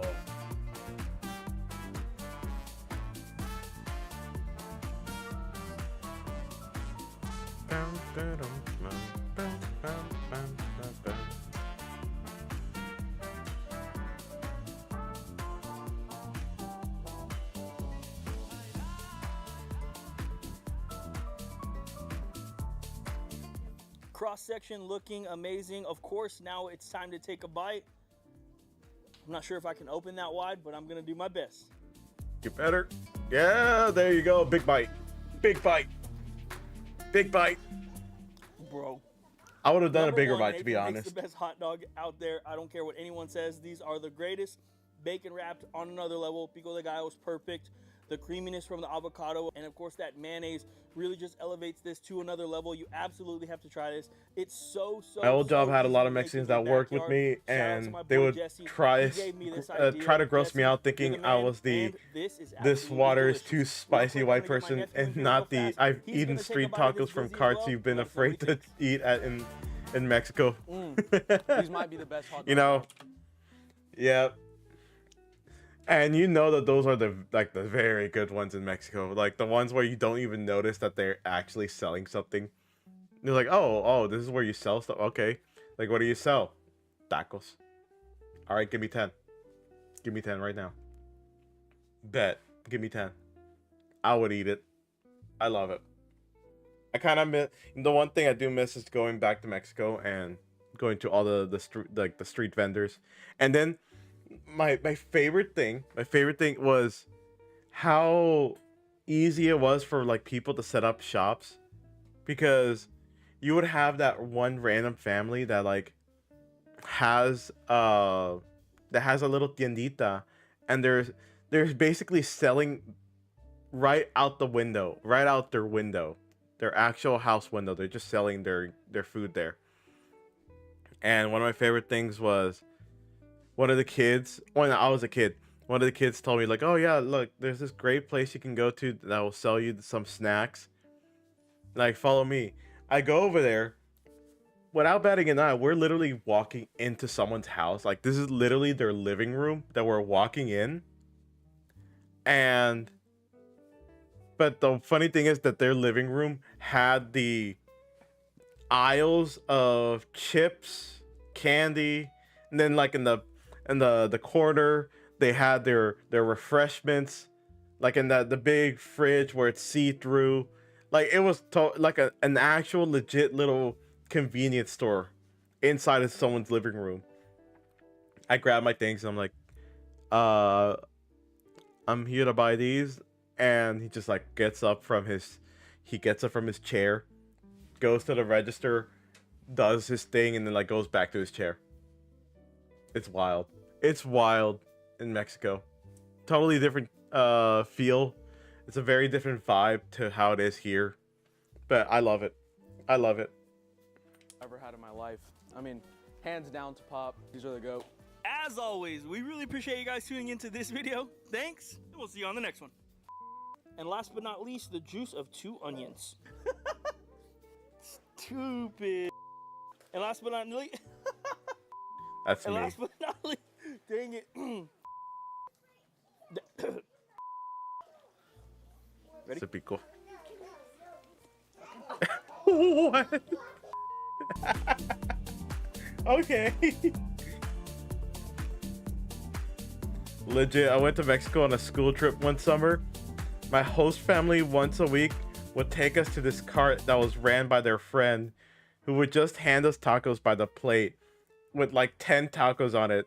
Some days they would tell me, other days I'd find out days later that it was lengua tacos or sheep brain. Yes, tacos de lengua, they're so good. They're so good.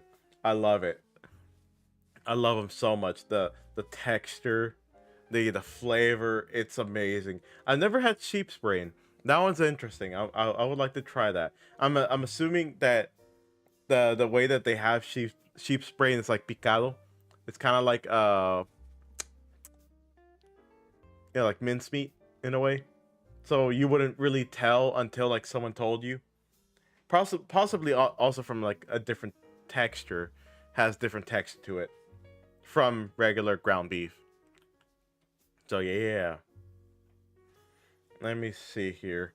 How long have we been going for? Ooh. So it was mincemeat with onion, cilantro, and also added salsa verde. Ooh, okay. So I was right on the money. I was right on the money when it came to how it was presented. I was pretty sure. You know what? Let me see. Tacos. I know it's not even the name for it, but like brain tacos. Is this one?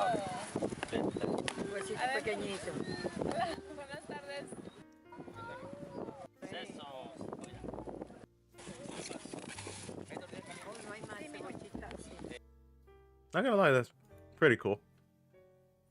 I know that there's an actual. There it is. Hold on. Is it this? This one? For something for me to eat. You didn't try the blob. I'm not trying. My stomach. It just looks like barbacoa when it comes to like the texture, how it looks like. I need to have a little more. I'm sorry. You cannot have me sharing one taco like that. I would eat the whole thing. I'm sorry. When it comes to tacos, I'll fight you for it. You cannot tell me to cut it in half with a small plastic knife and not have me go, do it faster. Come on. Come on. You know what? You're taking too long. Just grabs the whole thing and eats it. You're taking too long. This is the last thing I'm gonna try because I'm gonna go throw up rather quickly. I have a better texture too. All right, here we go. Cow brain taco.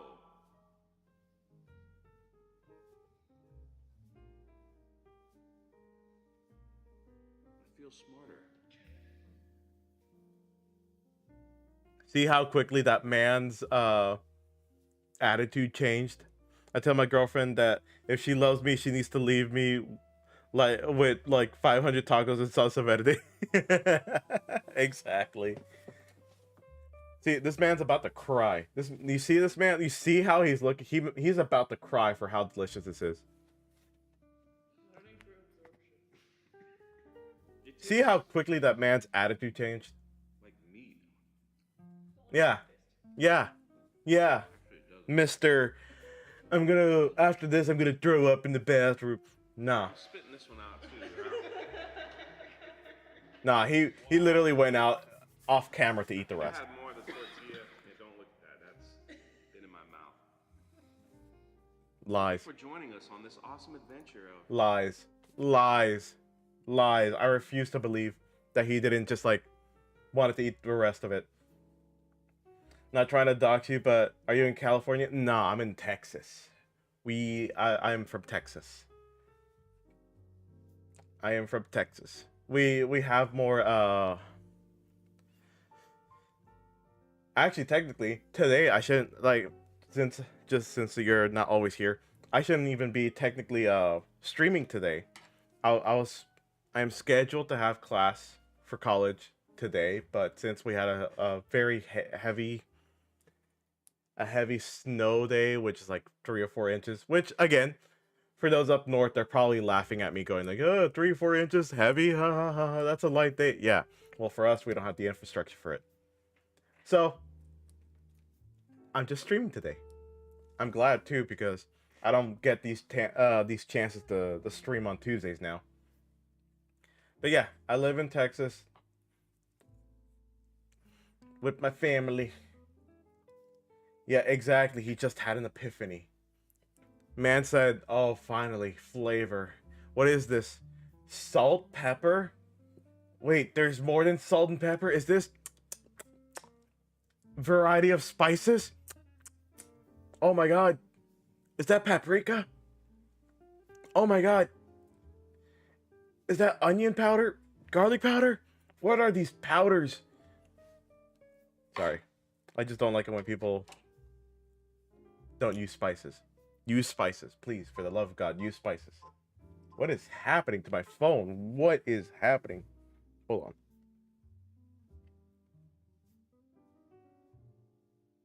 I had a barrage of notifications just like pop in for some reason.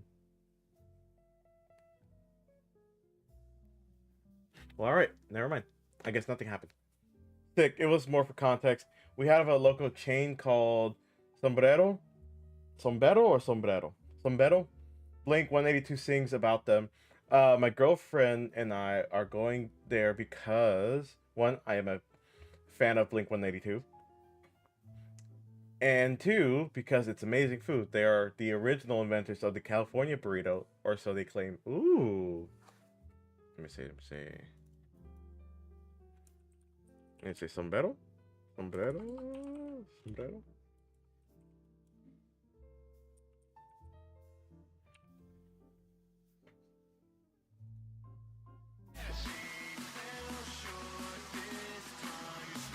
That's the try button.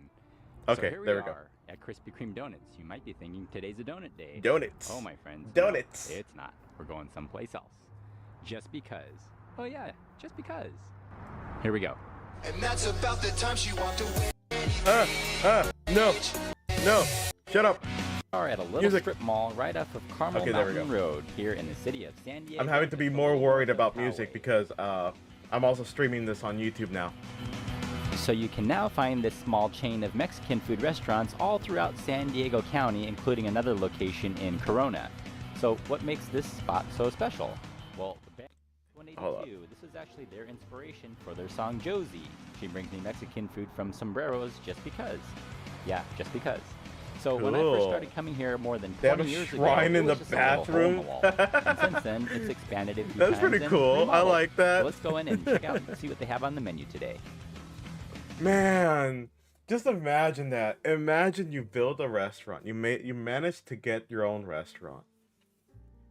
The food made such an impact, not on just the local residents of that area. But hell, I mean, I'm pretty sure some of the band members of Blink-182 were local residents, so and that's why they found out. But like, you made such an impact on them that they ended up making a song for your restaurant, and then from there, I mean, you're basically getting free publicity from these big names. Millions of people are now hearing the name Sombrero, like your restaurant's name, and I'm pretty sure there are some people that will like come in just because of the restaurant name being mentioned in a song. Blink has also done promo TikToks and ads for this location. Really? Damn. Over here's the fresh See, that's salsa what bar, I'm but talking take away about. those little pickled carrots and onions, those are my favorite. They're not there anymore. But over here you can Damn. find your typical horchata or the tamarindo. So, the Yelp reviews here at Sombreros, not that great. It's about 3 stars, but the thing Hey, but that's Yelp. I don't trust Yelp. I literally don't trust Yelp for any of my reviews for restaurants. They always end up being like the worst reviews for no reason whatsoever. And from what I always find out, Yelp is one of those archaic websites. I'm gonna call it here. I'm gonna name it right here. It's an archaic website for mostly a lot of people that are like, mostly a lot of Karens that end up bashing it because of one bad experience that they caused. thing is most people come in here wanting carne asada, but their carne asada really isn't that great in my opinion. What's really good is their shredded beef enchiladas, my friends. These are delicious. The That looks beef really good. inside of these corn tortillas is so flavorful and so tender, it just falls apart. Give me And 10. they put so much of Give it me in 50. there too, you get a good healthy portion of that. Give me 100, On top please. of that, of course, is your shredded lettuce and Karens write Yelp reviews to explain why the Karen is right and not the restaurant that actually knows what's on the menu or how to cook is wrong. Exactly. That's what I'm talking about. Yelp is a very archaic place to look up for reviews. Nowadays, Google reviews are more or less dependable. They're pretty much they're kind of dependable. But you know what's the best way to tell? To try it out yourself. It's always the best way. You'll never know until you find out. You never know until you try it yourself. and your melted cheese and the red sauce, of course. And just there's so much flavor going on these. I get them a la carte, so I get them without the rice and beans, and it ran around like $6 for 2 of them, which is not bad.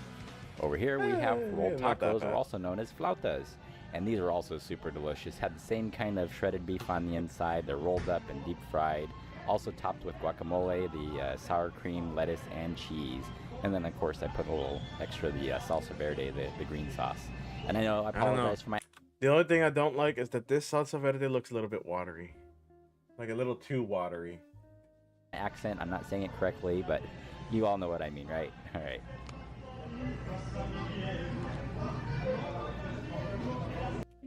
You know the food's gonna be pretty good, just because you can, when you're inside, you hear mariachi music going off. You hear mariachi music going off, or some type of Spanish music going off.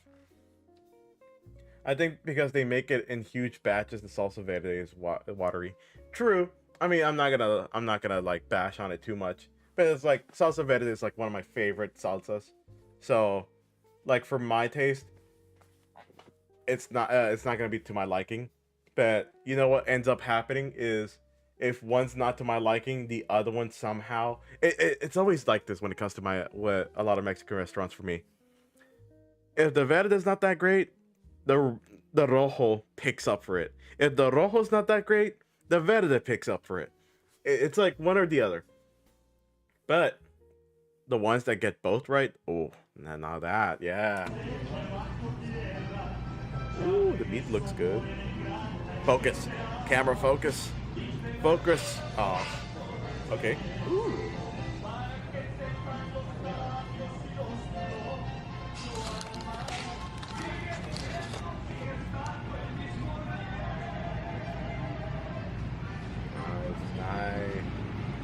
I like it. Nice crunch, very good crunch. So these rolled tacos or flautas are pretty cheap. Those 4 tacos ran $4.95, which is a great deal. How much? Cheap. Those 4 tacos ran $4.95, which is a great deal. $4.95 for. Yeah. I mean, yeah. I guess so. Yeah. That's a pretty good deal. So today's total for lunch came to around $15. Super Gringo asking what the green sauce with the seeds. It's like the skin of a ripe avocado in color. Yeah, exactly. And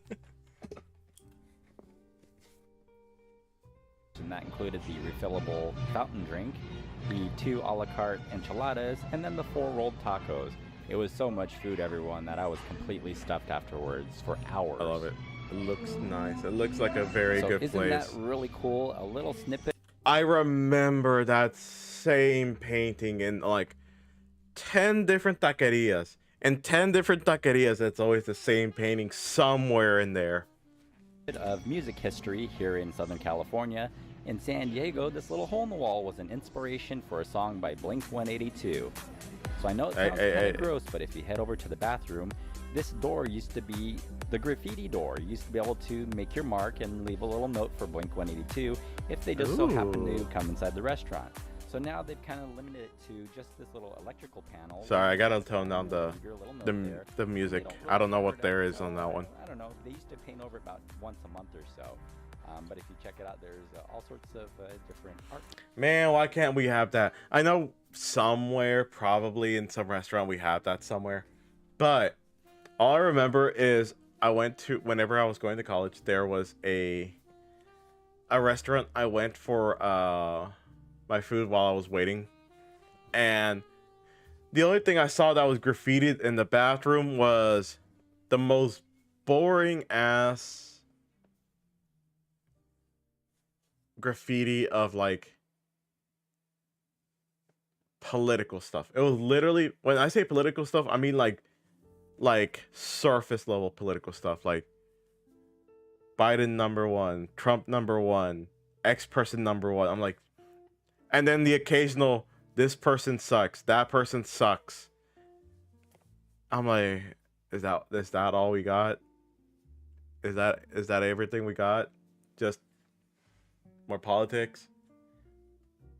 Give me back the Braden was here thing. I'll give me that back. Give me that back. Back in November, my GF and I were in Marble Falls, Texas. We planned to move there. We stopped at this place called El Jimador de Don Pilo, and it was amazing. Ooh, wait, let me see. I think I could find a YouTube video of it too.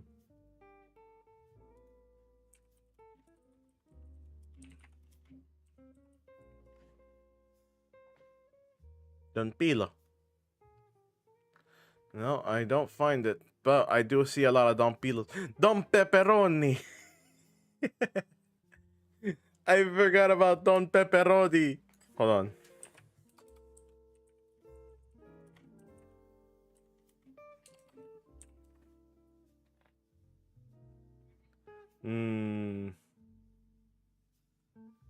Let's see. Actually, no, I can't watch these. I forgot I can't watch these on because if I can watch them on Twitch, but I can't watch them on YouTube. The YouTube stream will get cut off. Damn. If you've never seen Don Pepperoni, you have to. It's the Mexican slap humor that you come to love. Work left here on the wall.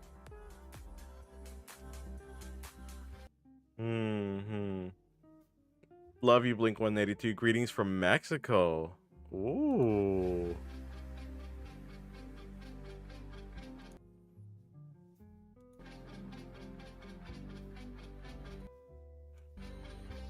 I'm trying to find someone's number in here. Trying to find someone's number here.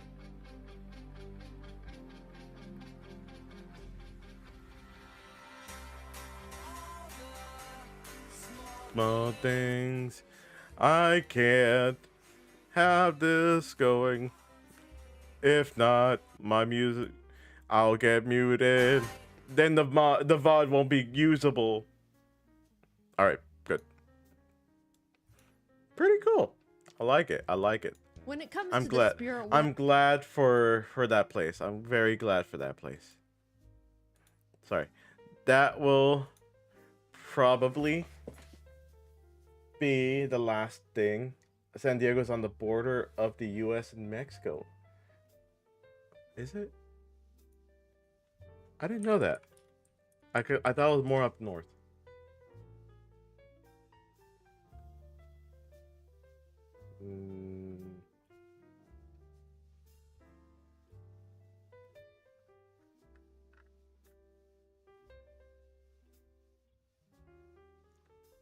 Okay. So yeah, pretty close. Yeah, pretty close. It's almost there. Very close to Tijuana. All right, I almost said Tijuana. Yeah, do you guys know my Tijuana? But all right, I think this is a good stopping point. It's a good stopping point. Let me see. I don't want to go on for too long, mostly because I want to eat something. So, ooh, I think I know who I'm gonna raid into. For those that are on YouTube, It was there, okay? For those that are on YouTube, thank you so much for being here. If you stop by, thank you so much. I appreciate it. Leave us subscribe and all that good stuff. I want to see what video content I can make. Like, I want to see if I can make some I want to make reaction videos. Those are the easiest I could make, but we'll see what I can make. I got a lot of plans, a lot of things in my mind, so we're gonna have to just get the general vibe of what we're gonna do. For those that are on Twitch, we're gonna raid out. We're gonna raid out to Masked Rabbits, or Zay. She was the one that made one of my emotes for the channel. I very much loved them a lot, the emotes that she made. I really appreciate it.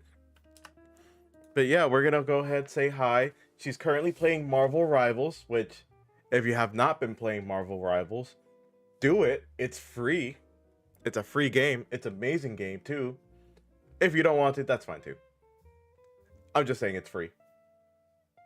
But yeah, let me see here. Tomorrow, if everything goes well, I will be playing. I'll be trying to marathon through the observation duty games. I don't think I'll get through all of them because there is a lot of them. We're going to be playing it with Mr. Winter VT. So for those that don't know, I'm leaving a here. If you don't know Mr. Winter, leave a follow. He's a cool guy. Very cool guy. But yes, we're going to go ahead and raid out. Let me put this right here. Raid if you are subscribed. Damn it. Use this one. If you are not subscribed, then use this one. But yeah. I will see y'all tomorrow for observation duty. It will be around like 5 or 6 p.m. Central Standard Time. I'll see you then. Have a good one, guys. Bye.